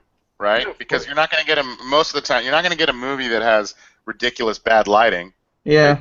It's going to be realistic lighting. It's funny how people take it for granted that the movie is just lit that way, like just they stepped into that and bam, movie. No, there's just tons and tons of talent and hours and fucking around with light comes into play. And I would love to talk to a professional cinematographer, yeah. lighting artist, and have him tell us, like, explain to us what the setup is in some very normal movie shots. Because, you know, like at night, you always have that shot where there's the character and he's getting this hot rim light, right? This really cool rim light that's supposed to be moon, but it looks ridiculously bright, but we never question it.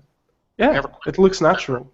Yeah, I was just watching the Broadwalk Empire TV series, and there's a lot of shooting scenes during the night, and it was the forest, and suddenly it's pretty light, and you see like a weird light sources. I mean, if you are just a regular guy watching TV series, will be like, yeah, cool, and you don't even notice it. But in the real life, I don't think there would be any other light source than the headlight in the car, and it wouldn't be probably that strong if the TV series is taking place in 1920s. So. Oh yeah, no, and actually the new show Marco Polo, which is actually pretty good if you haven't seen it. It's on Netflix, and they do all these scenes. Every single scene at night has these windows with like God rays, blue God rays coming through, but like shitloads of bright blue God rays, and the character is with hard blue God rays, and then he's get bright orange light coming up and lighting this side of his face, and it's from like 3 candles. You know? That's pushed. But it looks really good, and you barely ever question it. You never question it. I mean, if you're, and you notice now when I started paying attention that in movies they do that all the time. I'd love to know from like a cinematographer, here's the room, here's the characters, and here's the lighting setup. On this side you use a blankety blank par blah blah, and here you use a blah blah, so that we could set up our concepts in a similar way in 3D if you wanted to kind of know some of the tricks of it. That would be a worthwhile thing to look into. You don't even have to have a cinematographer telling you that. There are tons of books on that, and I guess people who are good at some concept artists, they probably dig into that and before us. Do you know any good books off the top of your head? In Polish, unfortunately, so I would have to. What? Yeah, they're just translated. Like classics on these subjects are translated into the Polish. I was into movies for like 2 years ago, so I haven't brushed it up. Actually, The 5 C's of Cinematography is a book that Rob recommended, and that was a good book. I read that book, and it was pretty awesome. Had really good information. So I would say that the film look isn't really the realistic look, so to speak. You know? Oh, right. So what would you say? Believable in a weird way. Yeah, like I would say, because we're games and we're not the high and mighty movies for the most part, I think it's better just to try to, because movies has a visual language that's been around for 100 years and games has only been around for 20, 30. So I'm just going to go with them until we think of something better. But it's almost the same as this thing, I feel like, in lighting. Let's say you're saying, well, yeah, movies could be improved on, right? Maybe they're not that great. Well, maybe we're at the top of Game Mountain, but you can be up here and be like, you know what? We pass movies. Here's movies, but we can do anything we want. So what other possible ways of lighting, as opposed to like, let's say the cinematography in a film, could we take it to the next level to help, sell the story more, whatever the feeling of the story is, to help push that farther. And I didn't mean that movies are unrealistic and it's bad. I just meant that movies are lit unrealistically, but they look believable, and that's what amazes me, because people don't question it. Whereas it's when you think about it and you really look at it, it's ridiculous in terms of like how strong the light sources are, how they are placed, or we don't question that. And I'm just thinking, why? Why you don't find it weird? And is it because there are tons of people that know way more and they're figuring it all out for millions of dollars for a year? Probably. But I wonder why. It is shocking. But you know what else is shocking too? Maybe it has to do with this. The fact that we've been outside and walking around our whole lives, but most people can't do a fucking ounce of lighting to save their lives. How is that possible? Even me. I mean, anyone. I don't know what lighting even remotely does until I start to look at it, and I barely look at it. Yeah. You think we could all like do like a rainy scene with streetcars out of our head? How many times have we seen that? Yeah. Exactly. We don't have a photoreal memory. No, we don't remember at all. Yeah. even though we look at it all our lives, and that's all weird. the time. Yeah, I think that there was an article somewhere, or the Radiolab podcast on that, actually, on photographic memory and why, even though we are experiencing pictures from our life all the time, we don't really can depict the situation from it. Really. I guess that connects with the short-term memory, and that it's just, I don't know. I would have to dig it up, but Sure. I don't want to commit to anything. Do you want me to show? So I got another thing I can. How much time we have left? We can go on. We can go on. I mean, we usually end after 2 hours, but if we have more content and it's not dying out naturally, we used to keep going. So. Okay, cool. I want to show you the Cliffy thing that Lake worked on. Oh yeah, of course. Yeah, sure. Go ahead. Okay, so that one was, again, similar story. We had to start it with this story, and the story was this: Cliffy B, game developer, started his own studio. Really famous guy, awesome guy too. He wanted to do a Christmas card with, he said, himself as a centaur. A centaur is like a man horse holding his wife as a mermaid. And they wanted to make it a Christmas card. Now, we already got a lot of problems to start with, because what the fuck, how are we going to do that? You know what I mean? And also, so again, back to the space that we have to play in, they gave us the space to play in, but they didn't, all they told us was this little bit of the story here. That's all that's decided on. All this is up to us, right? So we can try to make that idea, we can try to make it awesome. You know what I mean? Like, the idea is so over the top that I think most people's first instinct would be like, all right, well, this is such a ridiculous idea, there's no way I can make it classy, right? For example. Like, how do I make a guy as a centaur holding a mermaid at all remotely classy? But I think, at the end of the day, it's pretty classy for how ridiculous what's in it is. You know what I mean? It's a pretty articulate kind of, it's so funny because, again, back to the design and taste thing. Nobody looked at this and was like, that's a ridiculous idea. As much as people were like, oh, that looks good. Yeah, it's obviously it's a centaur holding a mermaid, so what's the big deal? Calm down. Just I guess if you deconstruct Frazetta paintings, they're equally ridiculous. Right? Sometimes. They're almost equally. I mean, let's look at a Frazetta painting. I don't know if they're quite that, because at least the characters are from the same, they're from the same, seemingly the same world. Oh, yeah. Also there was a directive to have volcanoes and lightning in the background. No, so that was the thing. It was like volcanoes and lightning in the background and a mermaid being carried by a centaur. And we looked at Frazetta, like you mentioned, which is awesome. And we were going to do something sort of in that vein. Blake was looking at stuff that was similar to that. But at the end of the day, too, I said, well, just make it your style, too. Just make it what you think would be, oh, dude, that looks good. See, that's a nice version of what we were just doing on the other one. Yeah, exactly. Yeah. It might have been cool to make it even more Frazetta-y, really go for that Frazetta style. But I like Blake's style a lot. I was like, just do it in your way that you would do it. So this one was tricky too, because they had given us a couple photos to go off of. They'd taken their own photos. And this is him. Oh no, wide angle. Yeah.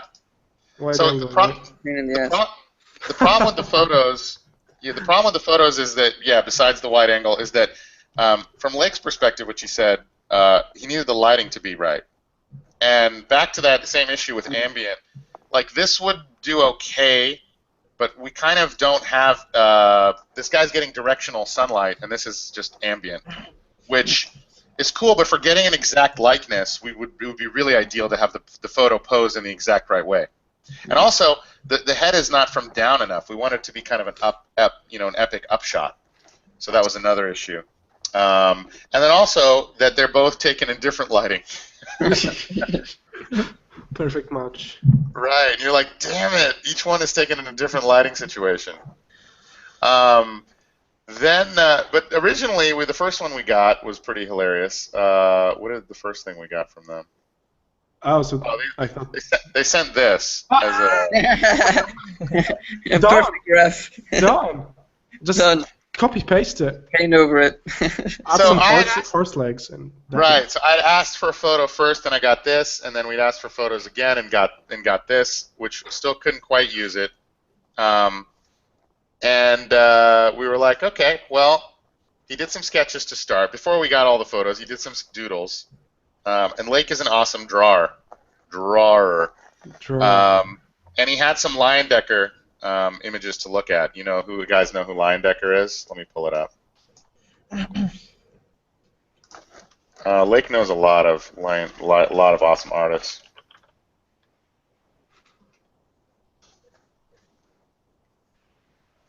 Come on, Leyendecker. Okay, right here. He's got these really chiseled jawed dudes that are awesome. Do you guys need more hot Italian? We still have some, by the way. Oh shit! No, stop it, please. Okay, That's just like the worst. Okay, all right, well done.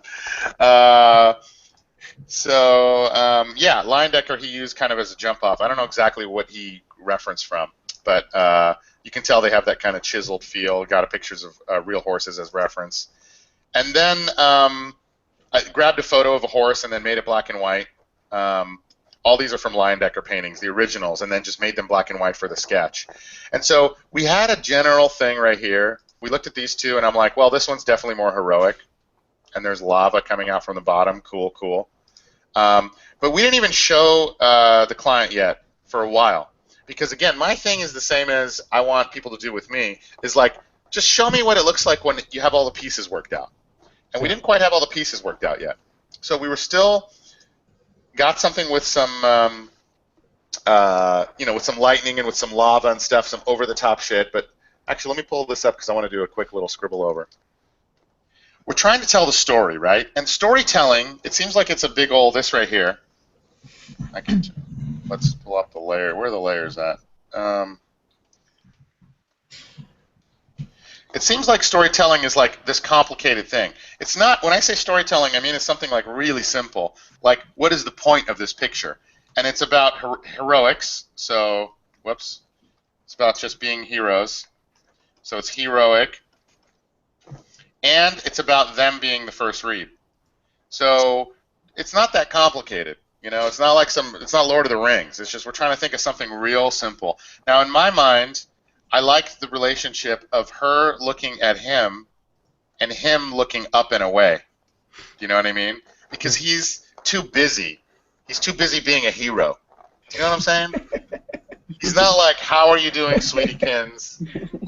He's like, I have lives to fucking save, bitch. And there is huge pile of lava under my feet and just lighting bulbs all around.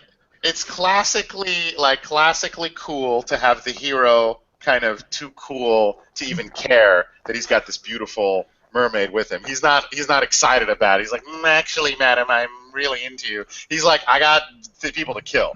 You know what I mean?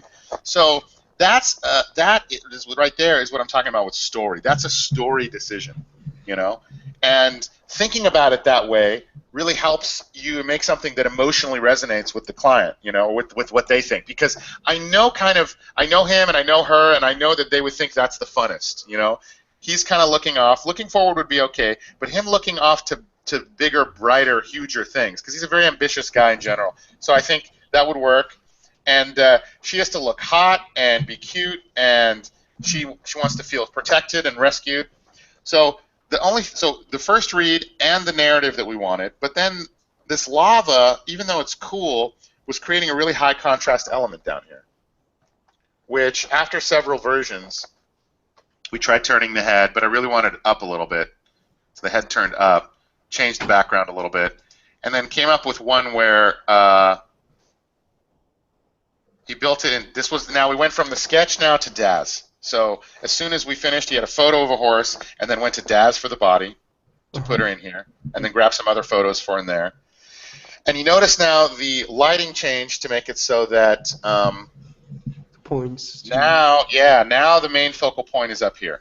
Yeah, with the lightning. Yeah. Exactly.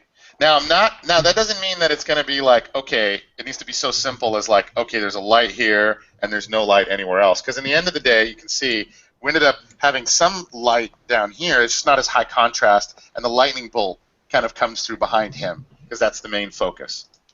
And also, that's a little cheesy. It's a little cheesy to have the main light behind the head of the main thing, right? But this is kind of a cheesy picture, so it was a little more okay. Whereas normally I may like have the light coming in through here maybe, and then it's cascading up and is silhouetted, but it's not so like obviously silhouetted. But for a more heroic shot, I kind of felt like that was okay. Yeah, and what stands for changing the lava value? You decided to make it glow with saturation instead of volume? Yeah, exactly. I think. I mean, that's what Lake, I think, decided. He was like, we talked about not making the lava so bright, and the legs were a little spindly, you know. And you can see in the final version, we ended up like putting some fog down there. But the only reason we put that smoke down there, or he put smoke down there, was to kind of like get rid of a little bit of the. Contrast. Maybe we didn't talk about it, and he just did it on his own. I don't remember. But it was to kind of. It was nice because this is realistic, but it's a little awkward. You know what I mean? It's just like a little bit silly the way the horse is standing up, because horses look kind of chickeny with those little legs. So we just tried to like get rid of that a little bit. So after that one, it was the process of starting to just bash all the pieces together. The fun part, when it looks horrible for such a long time. It looks horrible for such a long time. And then I did some scribble overs. He did this really awesome sort of, way her boobs were covered, and just started fleshing it out. You can see how in each one, this tail is really unique and fun and interesting, and kind of nice. Then he kind of started getting her face in there. He invented this thing actually that's awesome, where he took her features, right, that she got from these photos that had the right angle. Some of them had the right angle, or it was a usable angle. Or maybe he got it from somewhere. Oh, no, she gave us another photo where it was like from an up angle. So that helped. And then he got his girlfriend to pose with the right lighting. So what he did was he took the right lighting and liquefied it to match the features of the reference that had the wrong lighting. Because he said, and he could probably go into this much better than I could, but it was really an insightful and interesting thing to notice. He noticed that the lighting is the most important thing and the hardest thing to get right later. So you really want to get the lighting right. And because Cliff is starting a new studio and he didn't want to take any more photo reference, and I already asked her for 2, and we got the best we were going to get, he just did that. He took another photo with the correct lighting and then just liquefied it. We started calling it liquefying. I think Lucas invented it.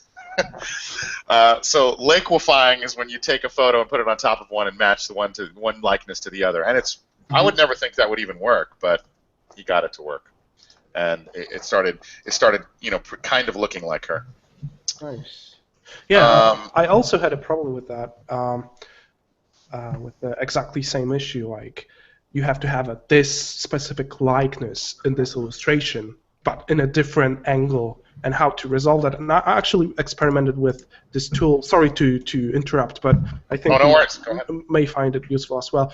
There's I had a front face picture, right? But she had to be from an angle. And then how to approach that? Like, drawing it out, it's a terrible journey. So the liquefying, awesome. I haven't tried that. But what you can do actually is there's a tool that makes you project a face onto the 3D mesh and project the photo onto the base mesh, and then the base mesh adjusts itself to the photo, and what you get out is an OBJ with the photo texture on it. And ideally, if you have a side view and a front view, you can do any angle you want. Whoa. And the rendering software. So that's What's actually. It called? I don't remember. Jonas, remember it? Are you thinking about Face Gen? Face Gen, yes, Face Gen. We used? Yeah, it's funny. It's very old actually. They use it for Oblivion, for the Elder Scrolls, to generate faces. But you only need 2 angles to generate the geo of your face, and it puts the textures on it automatically. So Yeah, it wasn't that effective because I haven't have an exactly like side and front. You can even do something with the front view. It would be effective. So Yeah. Phase Gen is also really cool too. Base Gen, it's called. Yeah, and I guess it's free. It has a free trial, so you can try. Oh, really? Yeah. Oh, shit. Sorry to break, but No, you're not breaking. You're not breaking. You're like fucking right up here. You're like, I got more shit. It's over here. Like, yeah. Another cheat. Yeah. It doesn't work all the time, but another way to go with it, right? That would be an awesome thing to try, especially if we started doing really realistic keyshot renders like you guys were. Yeah, and if it's easier for a client. All right, so just shoot a front view and a side view. Yeah. That's it, Right.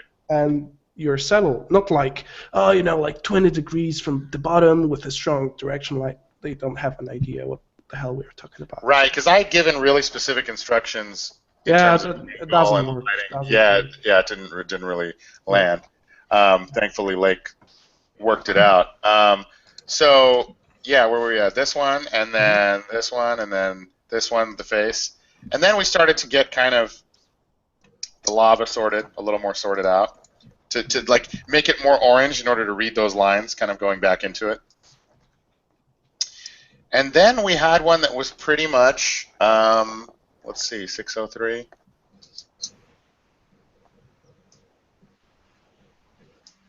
Yeah, we had one that was pretty much close to done with all the basic pieces in there.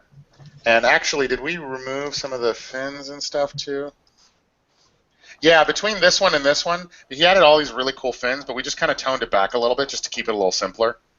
And the reason I'm bringing that up is because it's kind of an important thing, and that's part of sort of this thing is the simplification. Mm-hmm. So it's part of shape juice. You know what I mean? Like what we're trying to do is get the shape to be as simple and as graphic as possible. But we're doing it just in Photoshop by removing a piece. But the reason we're doing it that way is, let me pull this thing up and draw on top of it. It'll help a little bit. The reason we got rid of those things, I felt like we needed to, was because we wanted to feel sort of a little more clear motion through here. Yeah. As opposed to having something that just was kind of, all these pieces were a little bit distracting. We're like having a piece here and a piece here. Yeah, it's breaking up the shape, and it's cool. It adds more believability to it, but that's the fine line. We're trying to decide between believability versus simplicity. And those kinds of little tweaks are not the sexy big things that are easy to spot, because they're not like that, big giant hill with a thing on it, and it's like easy to keep it simple. That's kind of a thing where we're so far out of that mode of thinking at this point, right?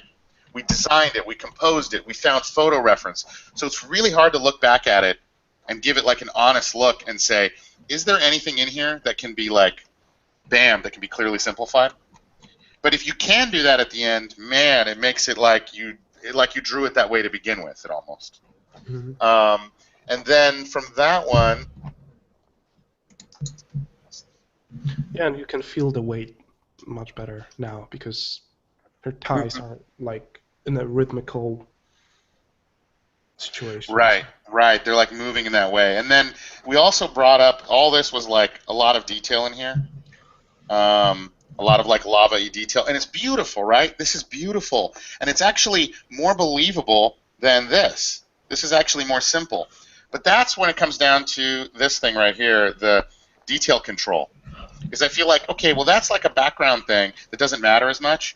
So I feel like we could have it be a little more graphic and a little more simple than having all that lava, because real lava has all these like little sort of lumpy, sort of repeated wishbone type things in it.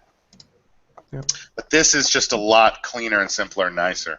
That was like the last version we had. Then when we looked at it as a whole, we sent it to them. Well, we actually did a tiny bit more. Let me see. From this one to the final, let me see what we ended up changing for the final. Colors, contrasts.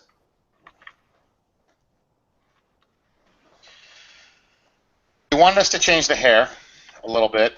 And it was a matter of back to that detail control, looking at the whole thing as a whole when it's done, kind of, and saying, okay, what can be simplified? And let me duplicate it and put like a color dodge, do a filter on it, a paint tops filter. Yeah, what looks better, which part when it's simplified? That's what you mean, right?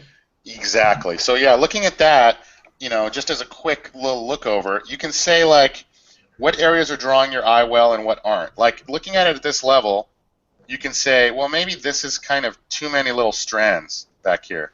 You know what I mean? It doesn't have a sexy shape. It like maybe spreads out a little bit too much. Or maybe we don't need that extra little tick back there, and we don't need that to be there. Do you know what I mean? And we don't need this lightning here. What the fuck is this lightning? It's just annoying. Maybe that lightning needs to be simpler. And maybe this lightning is too distracting. So it needs to be more covered in clouds. And maybe there's too many little contrasty bits here. Maybe we can simplify it a little bit. So what are we doing now? We're going back to this. We're doing shape juice. But we're not doing shape juice at the beginning. That's not the only place to do it. You can go back and do it any time. But you have to like be able to give it an honest eye there at the end to say, all right, well, is that better? Is that better like that? It's less naturalistic, but is it cleaner? Does it bring our eye to the focal point? And is this the focal point? Yeah, we know that because this is the story. We know what the storytelling is, composition, and that's what the story's about. A lot of fucking times, you see concepts of people that they kept adding stuff, but they're not thinking about what the main point of the picture is. So they'll be like, a bunch of doves flying up into the air over here, or like lizards running around his feet. You're like, fuck no, you can't, you don't get to. And when you see that, so people send portfolios, you see that and you're like, oh, you have no idea what the story of your picture is, and you don't know how to design the picture around that story. And that's a really tough thing. You know what I mean? And someone could be really talented, they could have good rendering, but if they don't know how to keep it classy and focused on the story, in even these little subtle ways. And the reason I'm pointing this out is because maybe a lot of people don't even know that's a thing. Maybe people don't even know that you're even, what? You're going to make lava less detailed in order to make a face on the other side of the picture more prominent? Yeah.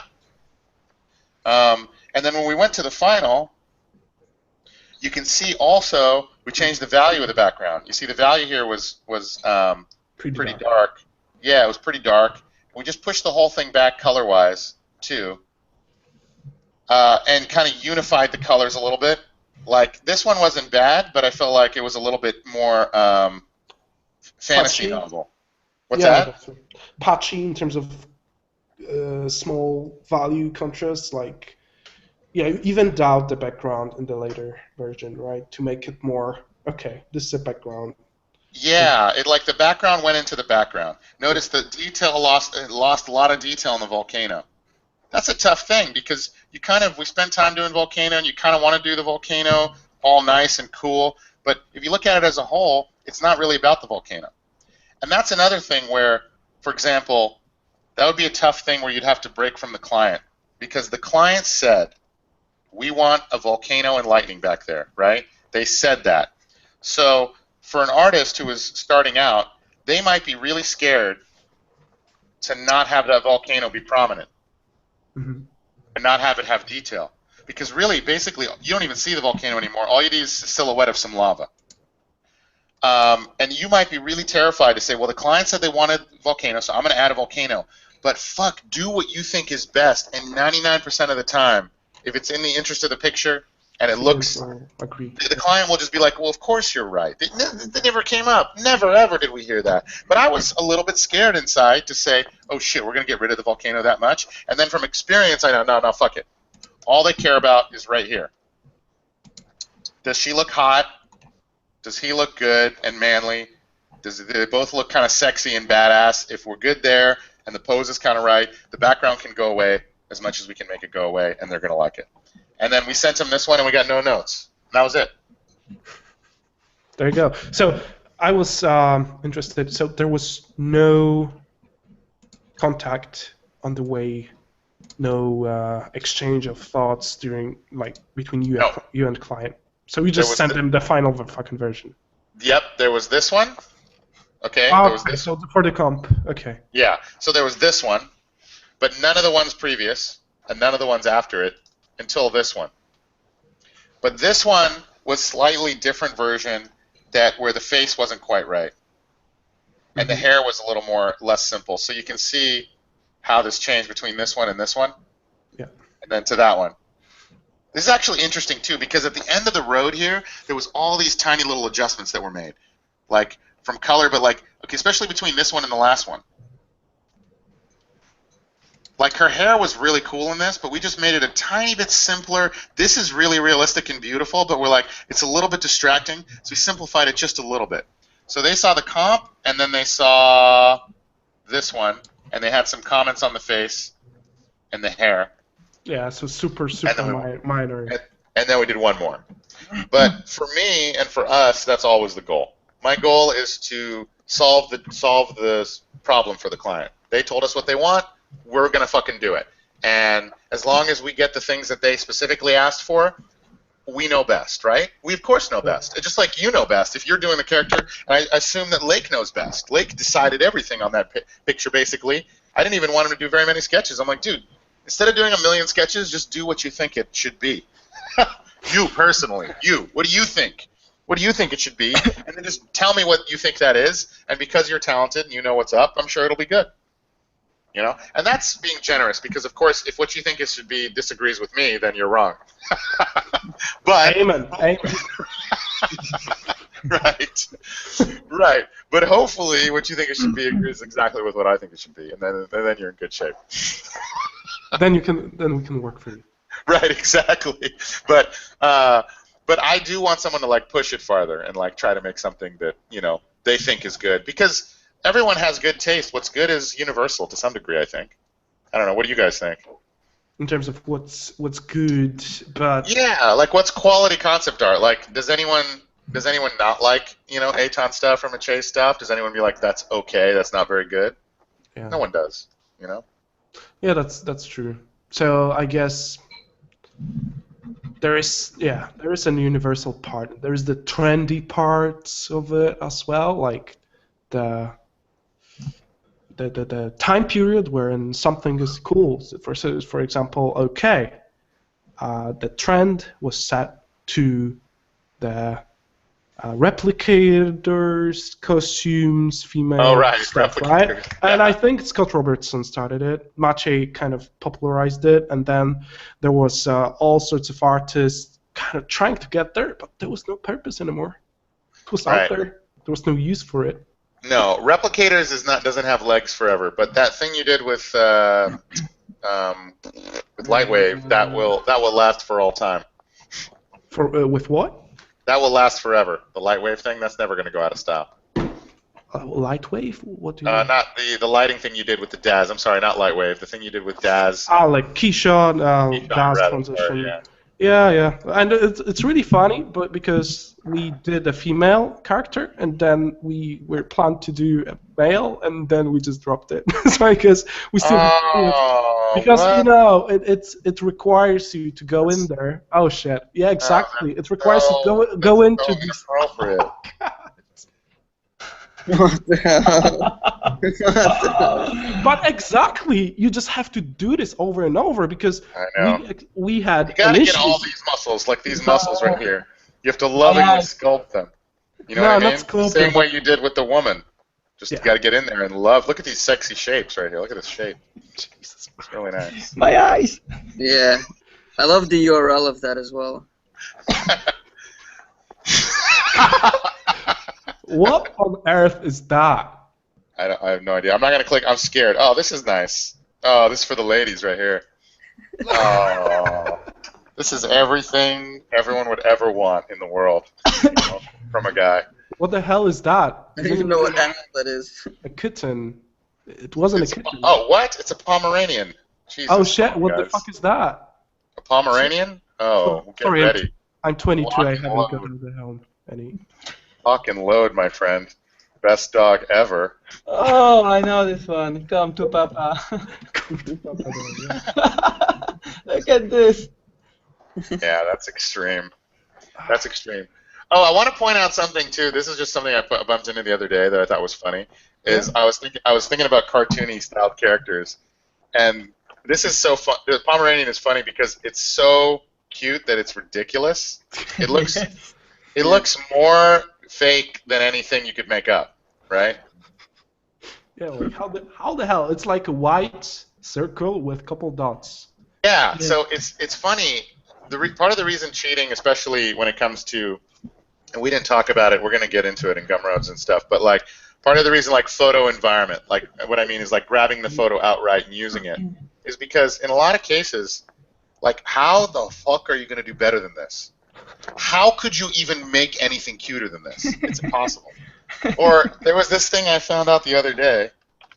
Elephant. Oh yeah. Oh yeah. How the hell is that a real thing? This is a living thing that exists. Now, let's say you're sitting down to try to design a cute mouse. Okay, so a circle with an eye has been done. So what are you going to possibly do to simplify it? A circle with an eye with a tiny, freaky elephant nose.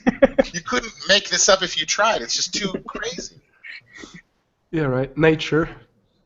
You just have to dig really deeply for what's already there, I guess. Yeah, and maybe if you're lucky, you might think of one thing to add. Someone was a good concept art for it. Some concept art. Yeah, this is Allah's concept art. You know what I'm saying? Oh, God's concept art. That's really adorsables. Oh, by the way, Eitan told me that was a work in progress site, so don't look at it. He texted me angrily. Sorry. That was, okay. Okay, yeah, I noticed there weren't that many projects in there, so. No, there was nothing on there, so don't go to it. He's gonna make it sexy. Okay. Okay, sure. All right. So what I think we haven't covered yet is how do you hire people? Like, what do you look at? Like, obviously, you talked about what do you look at when you hire them, but let's say I want to work for you. What do I do? Well, if you're Wojtek, you just do awesome concept art and post it on Facebook, and then I contact you.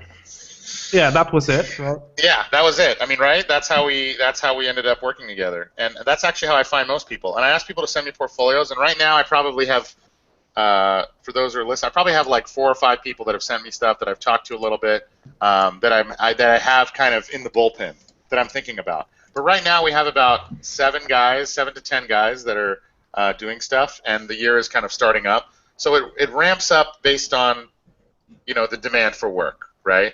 And some people are full-time employees, but most of them are independent contractors, and everybody works remotely wherever they are, right? Okay. So the way it works is with us is everyone is working wherever they are. We just Google Hangout, we meet up, we talk it out, and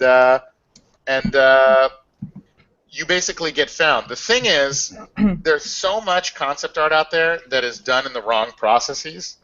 So here's the thing. Everyone's trying to get their foot in the door. There is no foot to get in the door. If you send anyone awesome stuff, me or anyone, that's good enough. That's at the right level. That's the right area. Like if you have anything up here on this ridge, you're going to get a job right away. I mean, you know that, Wojtek. You got better. As soon as you got better, you started getting calls.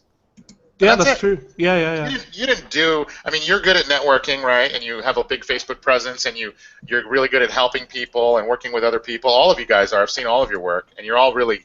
This thing, for example, is a great thing to connect with people. But really, connecting to people is only going to get you so far. I mean, we all know there's like people that have been on Facebook for 17 years posting terrible work too. It's like you got there because you were able. You have a unique skill. All of you do to even be in this industry is to be able to take new information and assimilate it. The same thing that made you want to learn, that made you guys want to get together and learn Keyshot and spend a week doing that. That's why you're professionals, because you do that shit all the time. Normal people don't do that, and they don't get better by learning from outside their group. They don't get better by learning from others. But I wanted to show real quick, because you asked me to show this, and we didn't have time to really get into it. Yeah, sure. Let me say one more thing about hiring people. If you're good, I can hire you. That's it. It's not like about knowing me or having the right personality or like do work good enough. Yeah. Just do work good enough. That's it. So what's good enough? I'm going to show you a bunch of stuff that is my stuff that is not good enough. Oh yeah, we forgot that, right? We forgot about that, and I was going to show you. This is all Uncharted 2 stuff. Okay. Now I'll talk about. Let me talk about each one of these really briefly, in terms of why. It doesn't work. It doesn't work, right, anymore. Because times, they're changing, okay? And I'm going to constantly be going back to this thing. as a reference. And for each time I get concept art, people want feedback. I can't because I would spend all day, every day giving feedback, and I'm already doing that all day, every day. That's the thing. That's all I do is give people feedback. But the people that give feedback are the people doing work professionally for me. So it's not a matter of like not wanting to. It's just that it doesn't exist anymore because that's my full-time job. And it sucks, right? I'm a concept artist. I like doing art. I'm making a sacrifice because I'm trying to start a company. But it really is much more fun to do art than it is to give people feedback all the time. But for example, something like this doesn't work for a lot of reasons. One, if we go back and look at the the PaintObs version of it, the composition could be a lot sexier. There's these lanterns here, and what the hell are they doing? They're not really focusing on the scene. There's like one here and one here and one here and one here. But what's the story of this? What's the story? I didn't really think about it. But if you look at it now, you can see, well, the story should be kind of awe and amazement. Like they're coming into this room to see this amazing temple. Okay, well, if that's the story, if I have some idea of what the story is, then the composition should suit it, meaning it should be like something like, not totally different, but it could be something like that, and awe and amazement, and he's looking at it, and these all go away. And why are these going away? Because they're pulling our eye into areas that don't have to do with the main story. Yeah, so now you actually notice the background. Exactly. Or you notice it, you notice it more strongly, because before these other things were getting in the way. Now maybe there could be a little something right here to pull your eye this way, maybe, and you kind of season it to taste. Your eye will develop right here in the classiness department, and your taste about what is even sexy will evolve slowly, mainly from looking at other people's work. And maybe there's a girl here, and she's standing next to him, and they're together. Maybe their shapes intersect so that they make a simpler shape because they're standing really close, right? So basically, all I did is get rid of a bunch of stuff, right? Now, some concept artists might say, well, now you no longer have the story of her shooting or her being afraid, right? Because that's what was happening before. She was like kind of defending, right? So this is a tough one right here because people might say, and they're like, well, no, because one character is looking at the scene and the other one is sort of defending them, right? So I want to have both of those in there. Well, here's the thing: you don't get to. You just can't. Like so many things in concept art, there's just too much shit to try to say in one picture. Impossible. Impossible to say in a classy way. Classiness is all about clean and simple. So even though I really like the idea of her defending, I think it adds fun story to the picture. I think it's much more interesting narrative than the classic lone dude standing looking at a vista, stick salesman, Adventures of Stick Salesman. But the reason that's so common is because this picture is about A, the environment, and B, about these characters maybe being in awe, but adding this double extra narrative on it of her defending. If you wanted it to be about her defending, you could totally do that too. But then you'd have to make the whole picture kind of about that. Yeah, exactly. And you'd have to like zoom in on it. I can't undo enough to do it. Actually, I'm going to just close it and reopen it. No. You'd have to change the composition entirely and make it about, and then the lanterns kind of might make sense. Yeah. You know what I mean? There might be like a thing right here, and then it's no longer about the awe, and it's no longer about Drake. And Drake could be back to back. He could be looking at something else. Yeah, so you actually use cheatiness and classiness to serve your storytellingness. Exactly. Your storytellinginess, right? All made up bullshit words, but yes. But also another important thing about this is that let's see, ice popsicle rocket, is that the reason this one doesn't work is because this technique just doesn't fly. It just doesn't work anymore. So it probably is useful for maybe a lot of other avenues of concept art, but in modern concept art, this was done in like 2004. It's 10 years later. We cannot. Once DAZ exists, and people start doing shit with DAZ, and you can, in the same amount of time that it took to do this, do something that looks like that, then this is done. You can't justify, yeah. No, it's just obsolete. It's done. It's done. And it's not done because I don't like painting. It's not done because I don't love art. It's just fucking done. any structure like this would be built in 3D. Period. That's it. All this would have to be built in 3D. If you don't build it in 3D, you're an amateur. End of story. I can't hire you. You got to build it in 3D. Now later, if you want to work on the textures and add some love to it, then you do that. And the characters, they're either from photos or they're from 3D that you got from the team.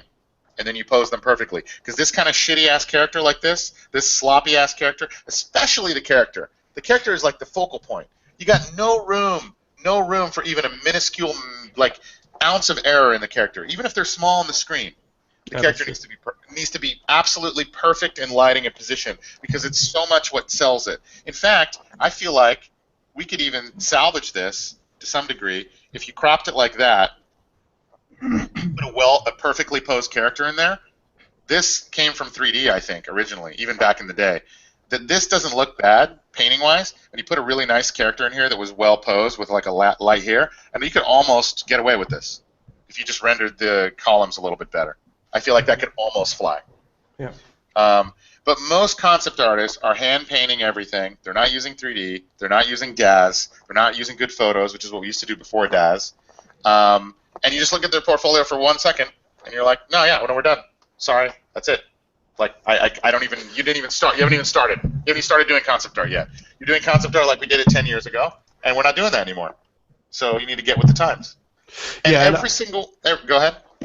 Sorry to interrupt, but we talk concept art, we do not talk illustration. That's totally, I guess, different thing. I mean, you can do illustration for games, you can do illustration for movies, but illustration for the sake of illustration, I think it has different rules in terms of what tools you are using, and maybe drawing it out by yourself is justified then because there is no time frame, so to speak, so tight that you have to use like all sorts of cheats to get there. So totally. But do you think it's about the time frame, or do you think the results just look better regardless of time? Yeah, exactly. And what I kept finding out is just that the biggest ones, the guys that I've been looking up to, and not only the contemporary artists, they were all outstanding cheaters. So yeah, look at this fucking cheat. This was like 2 days later.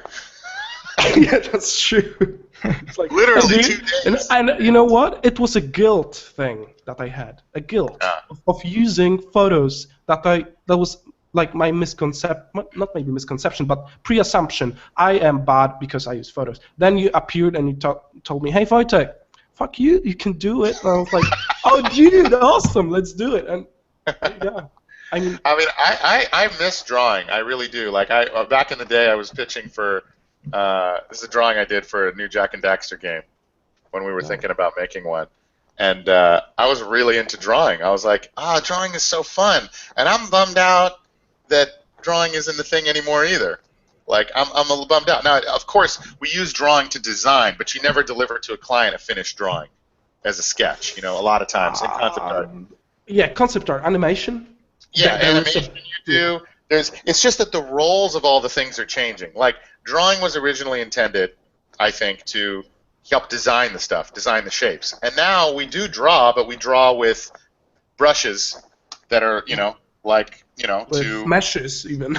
Yeah, or even with meshes, or we're drawing like this. Like, this mark that I'm making to, like, design this ground, back in the day, I would have to use a paintbrush, but now I can use a Photoshop brush and make big, strong marks. They're the same kinds of marks I was trying to make in the drawing day.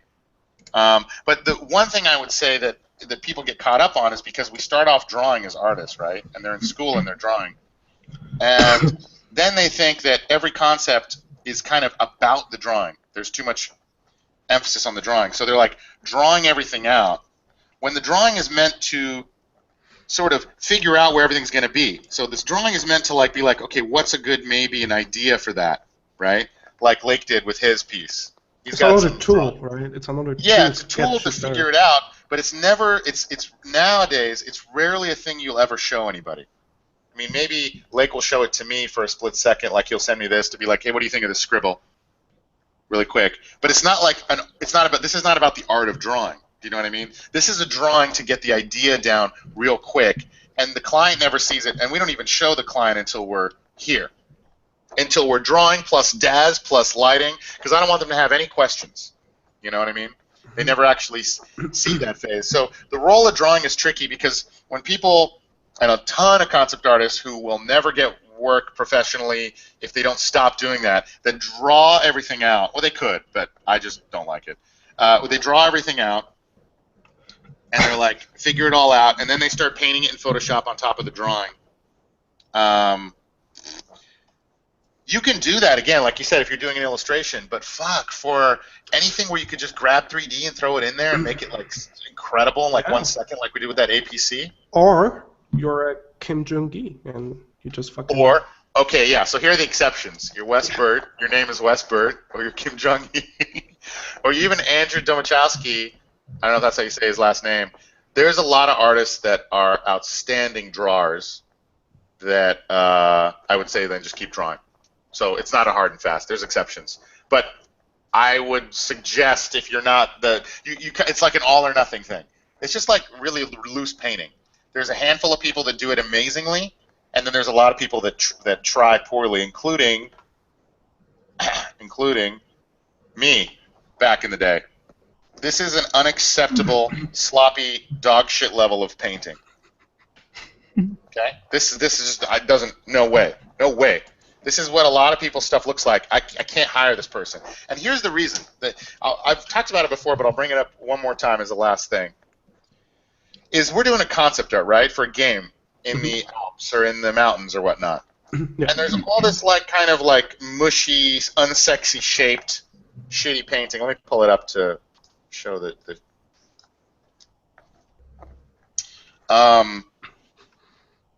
all these gross-ass squiggles that aren't referenced from anything that's real. The lighting is, on the water is like kind of made up, like it's not really referenced. The way snow is hitting on this mountain, I kind of don't really know what's sunlight hitting rock and what's snow and how it collects. And all these shapes just aren't that sexy. It's very low in the shape juice department. Mm-hmm. The overall composition is cool. It's fine, I think. I think the overall composition still works. Cave entrance from village. But here's the main reason that's obsolete, is because for many years in concept art, we would just look at that and be like, all right, well, we're just doing concept art. But the problem is, up here,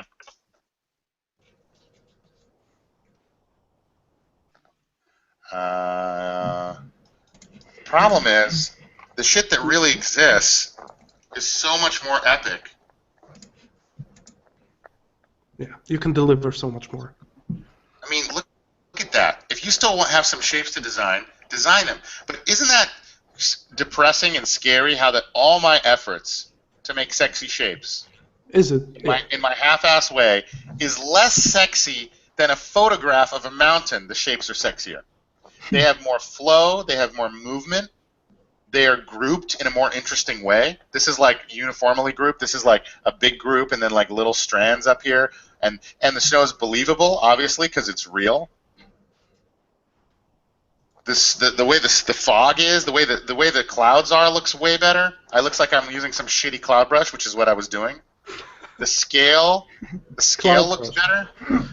Yeah, I mean the rocks, the guy is every single thing. So if you started with something like this and then simplified it and then added another thing right here and still focused on your overall shape design, you just can't be doing it from scratch, unless you're like Wes Bird, who's been studying characters and figures for 10, 15 years, and then he can draw a figure out of his head, as good as a mountain. It's the same as you've been drawing snowy mountains. If you've been drawing snowy mountains for 10 years, then yeah. The problem is there isn't as big a market for snowy mountains as there is for characters. So most people haven't been drawing snowy mountains for long enough to do better than a photo to start. Exactly, and what I find really, really depressing as well, and maybe unfair, is that guilt tons of people have about using every tool possible to get there. They have some sort of pre-assumption, and I'm not talking about a specific person. There are tons of people that just discriminate others for doing everything they can to deliver, and I don't really get that. I don't really get any sort of purism, really. And for your record, this is the obstacle. This is right. One of the hugest obstacles that I have ever encountered in my development. The guilt. Yeah, it's really hard, and I think a good way to get over that is to realize that there's still a lot of fun stuff for you to do. Like, like if I was looking at this and I put a little paint jobs on it, and I thought, okay, well, my work is done. This is so awesome. No, maybe not. Like, just really quick, looking at this photo, maybe I can think of ways to stylize it a little bit more, even. You know what I mean? Like subtle ways to simplify it. Yeah, and a little bit more to make the shapes a little more sexy, and I can put a castle on here. There's just so much that still can be done. Or maybe this is going on an angle, but this is going straight, but maybe I want to grab this to make those shapes a little more unified, and then do this on a skew and make it so that this is going like that too. Just to give more of that angle that was happening in that one. There's all these things you can still have fun with, I think. Of course, but now you're talking about something that was way more, something I couldn't even imagine, and this is like 2 levels after that, because I couldn't even imagine taking a photo from Google search and just fucking painting over it. I couldn't imagine that.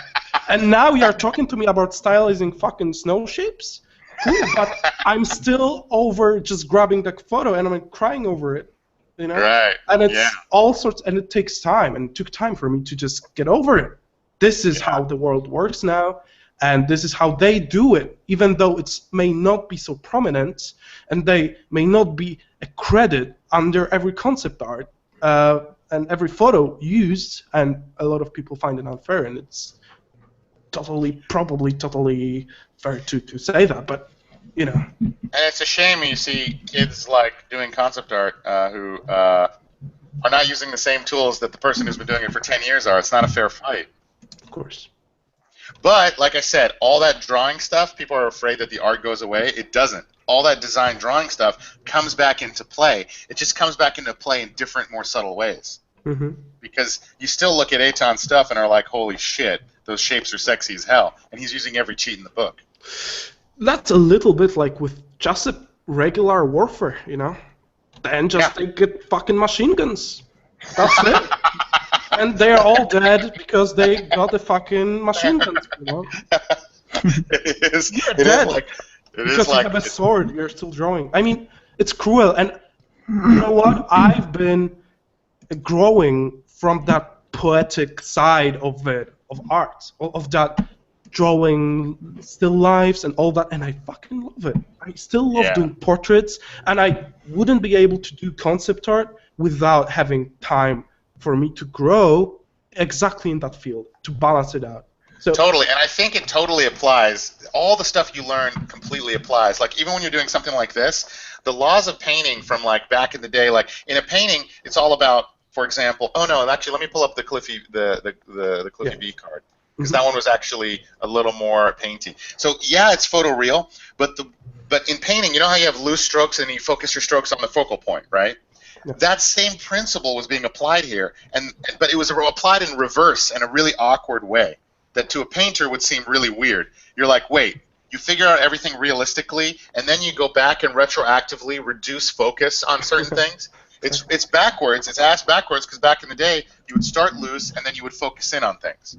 So now we're reverse engineering it, making it all real, and then going back and applying that painting knowledge to softening it. And that traditional knowledge is what takes you to that next level. But the cheat is more important. You know what I mean? Because you just got to get it looking real. And that last thing shows that you're an artist with a nuanced and refined ability. Yeah. Exactly. And I just don't want to make a bad impression that we are discouraging from going a traditional way. Actually, that sensibility you can gain from painting with real paints, with drawing, it's invaluable. It's just so crucial to make a decent concept art, awesome concept art, that are just beyond, because still the masterpieces from back in the day are still considered my masterpieces. Why? Because these guys figured it out, and you can still figure it out by yourself and apply it to the modern tools and combine it. So it's not we are discouraging the traditional way of approaching things. It's just that tools has changed. You have a different time period now, and you'll be just fucking nuked. Yeah, basically you have to stay open-minded for new tools. Yeah, that's true. As you guys said, the times change, and we have to somehow accommodate to this, fast-pacing world with limited time for everything. So. And Right. I do. And you can, I think you can spend all that time focusing on more and more refined things. You just become more refined. It's just like now as a society, we don't hunt our food anymore. And I'm sure anyone from a time that hunted food would think, well, what the hell are you doing with your days? And honestly, what are we doing with our days? We're sitting on our fat asses in front of a screen, and then we die. Can you imagine trying to explain that to someone who is from a time when every day they spent running down the food they eat? You know what I'm saying? Yeah, So, it comes how you feel the time that you have. Totally. And our time we become more evolved as a society, right? And our artistic tastes become more evolved, and movies get more refined and evolved, and therefore our techniques too, and then the things we have time to focus on get more and more refined and evolved. And so, yeah, maybe the figure was sorted out for you in a DAS model. Okay, well now you got time to spend 5 hours trying to figure out how best to light it, or how best to add fog in the scene. I don't know if you have seen that documentary about how Vermeer had been painting. No, I don't. Of course. There is a documentary by the guy who invented all sorts of things, including Lightwave, actually, the actual software.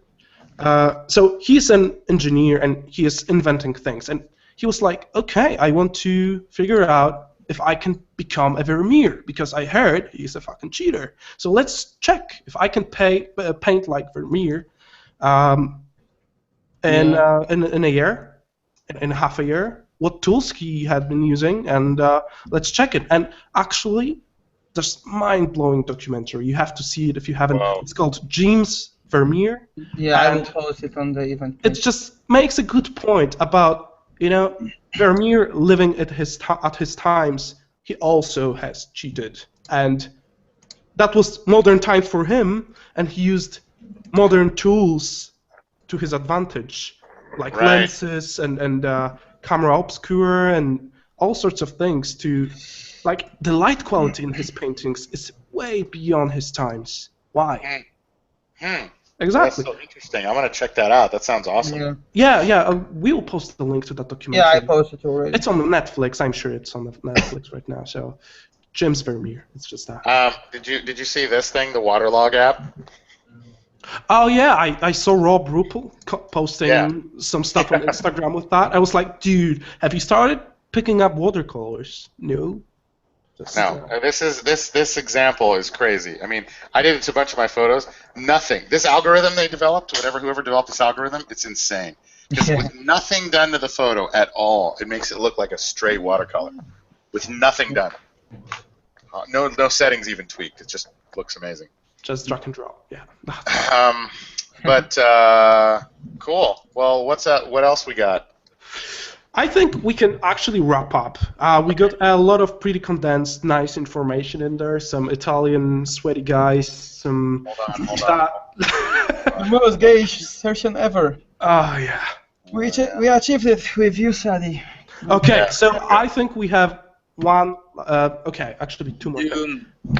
Two more things. So, what I wanted to talk about as well is that Shaddy has released a Gumroad video that is covering, I think, an awesome concept of how you can improve, and it's way beyond the technical knowledge, like how to use 3D or how to draw. It's much more about your mindset and all that. I have posted the link to it on our event page, and I bought it. It's awesome, and it's just a lecture on this subject, and it's super cheap. It's like $3, right?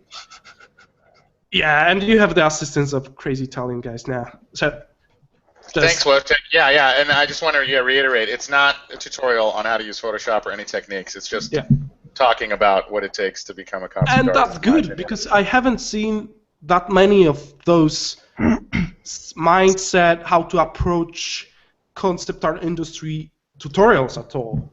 They were only technical, how to paint fire things, which is cool. We need that, but at the same time, the Boulder Stroke, Boulder Stroke. Yeah, and I would say too, for anyone who was interested in the nuts and bolts too, There's a lot of good ones on there, but Mache's are like outstanding. I mean, in terms of like what I'm looking for in someone to hire, his techniques are exactly at the forefront of what everyone is trying to do. So he's definitely worthwhile looking at his. I think I bought all of them, and he's like talking for 16 hours straight on some of them. This is crazy. And Really? We live in awesome times. 2 years ago, that knowledge wasn't there. No. Wasn't there. No, not only that. 2 years ago, I couldn't have a company where I hired people everywhere in the world and no one has to leave their house. Yeah. I mean, the fact that we have Google Hangout and Dropbox and that you can have someone working on a AAA IP sitting in their mom's house and is 20 years old, which happens all the time, is incredible. Wait, that was me, right? Yeah, that was you. Yeah, that was you. Yeah, exactly. That was you. Yeah. There's a lot of kids that right now are like, working on huge things and are just, chilling at home in their country and doing their thing. Yeah. Okay. So, Darek. Yes. Darek has an announcement to make regarding the workshop we are going to appear at. But before that, we just want to thank you, Shaddy, for today. It was awesome to get that 2.5 hours almost of awesome talk with like Italian wet guy. Oh, yeah. You cannot get over it. It was quite cool because I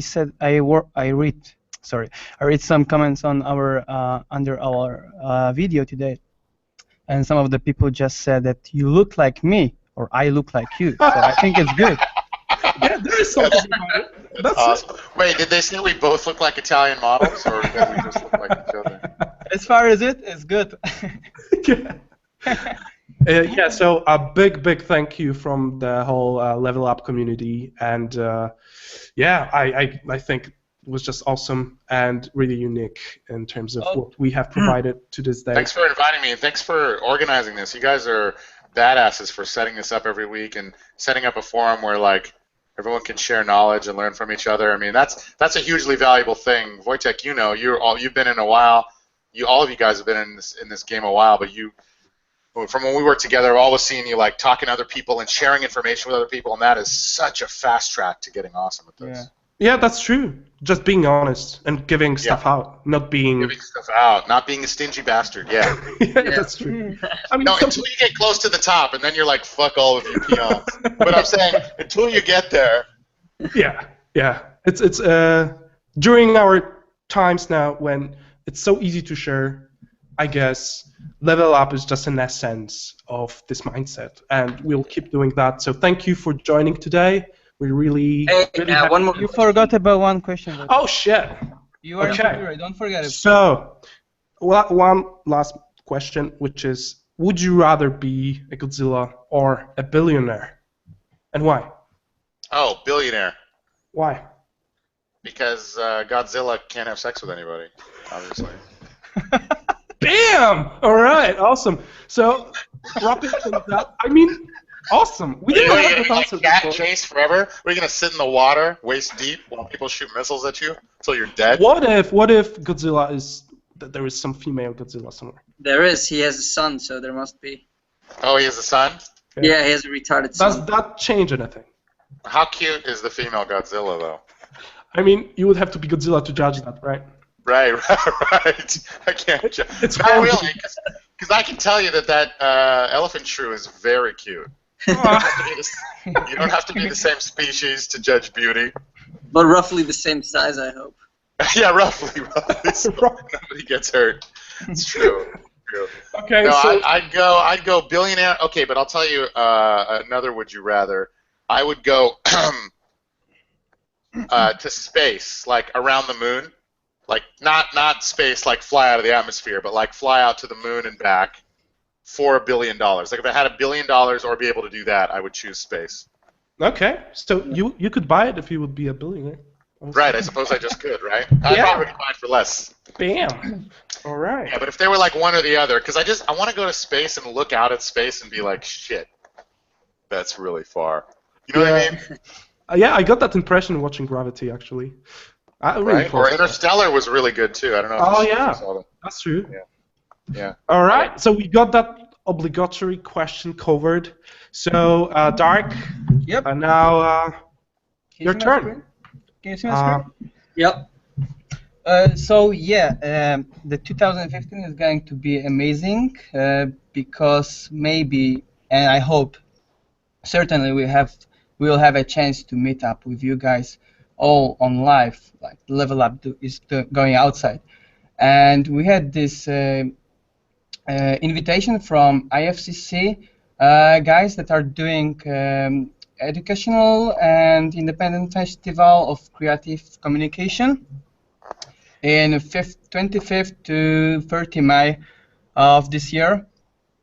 So yeah, Level Up will be there, and we will do Level Up session from there, alongside with we'll be present there alongside with 60 artists from all over the world, and we would like to invite you guys to participate in it. And the tickets were just started being sold, so yeah, it's your time to get your tickets and your slots. Can you scroll down, Darek, to show the list of the concept? Yeah, of course. Because it's going to be like an orgy taking place. Whoa, Yeah. look at that. You guys got Brian Warnea. He's really awesome. All those Yeah. guys. Yeah, there's plenty of artists, and we really would like to promote this this event because it's gonna be the first opportunity for us also to go outside with Level Up and meet all of the people around there.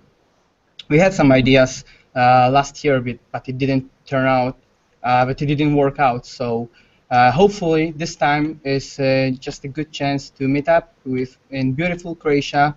In beautiful time because it's almost summer in my end. Yeah, so we will post all the information about it and we will keep you updated about it. If there are any news about it from organizers. So yeah, that's it. Can I come to that? I'm coming. Can I have a pass? Thanks. I'll be there. I want to go to Croatia. It's gonna be awesome, man. Cool. I'm there. That'd be good. Yeah. Okay, so the contest thing? Yeah. The guys from this festival also are going to run the contest tomorrow. So you can see who will be in the judge panel and who are the partners of this event. So the challenge is all about the game, as it's like a project that is going to be developed, and you have like 4 different categories of it. It's for character design, vehicle design, environment design, and the game logo. So the thing is, for one of the prizes is like just winning the ticket to be there, and it will last from tomorrow till 2nd day of March. So we would also like to encourage you to participate it, and we will post the information on our Level Up group about it. Yeah. And basically, it's like I mentioned, it's about the game project that is going to be released in the future.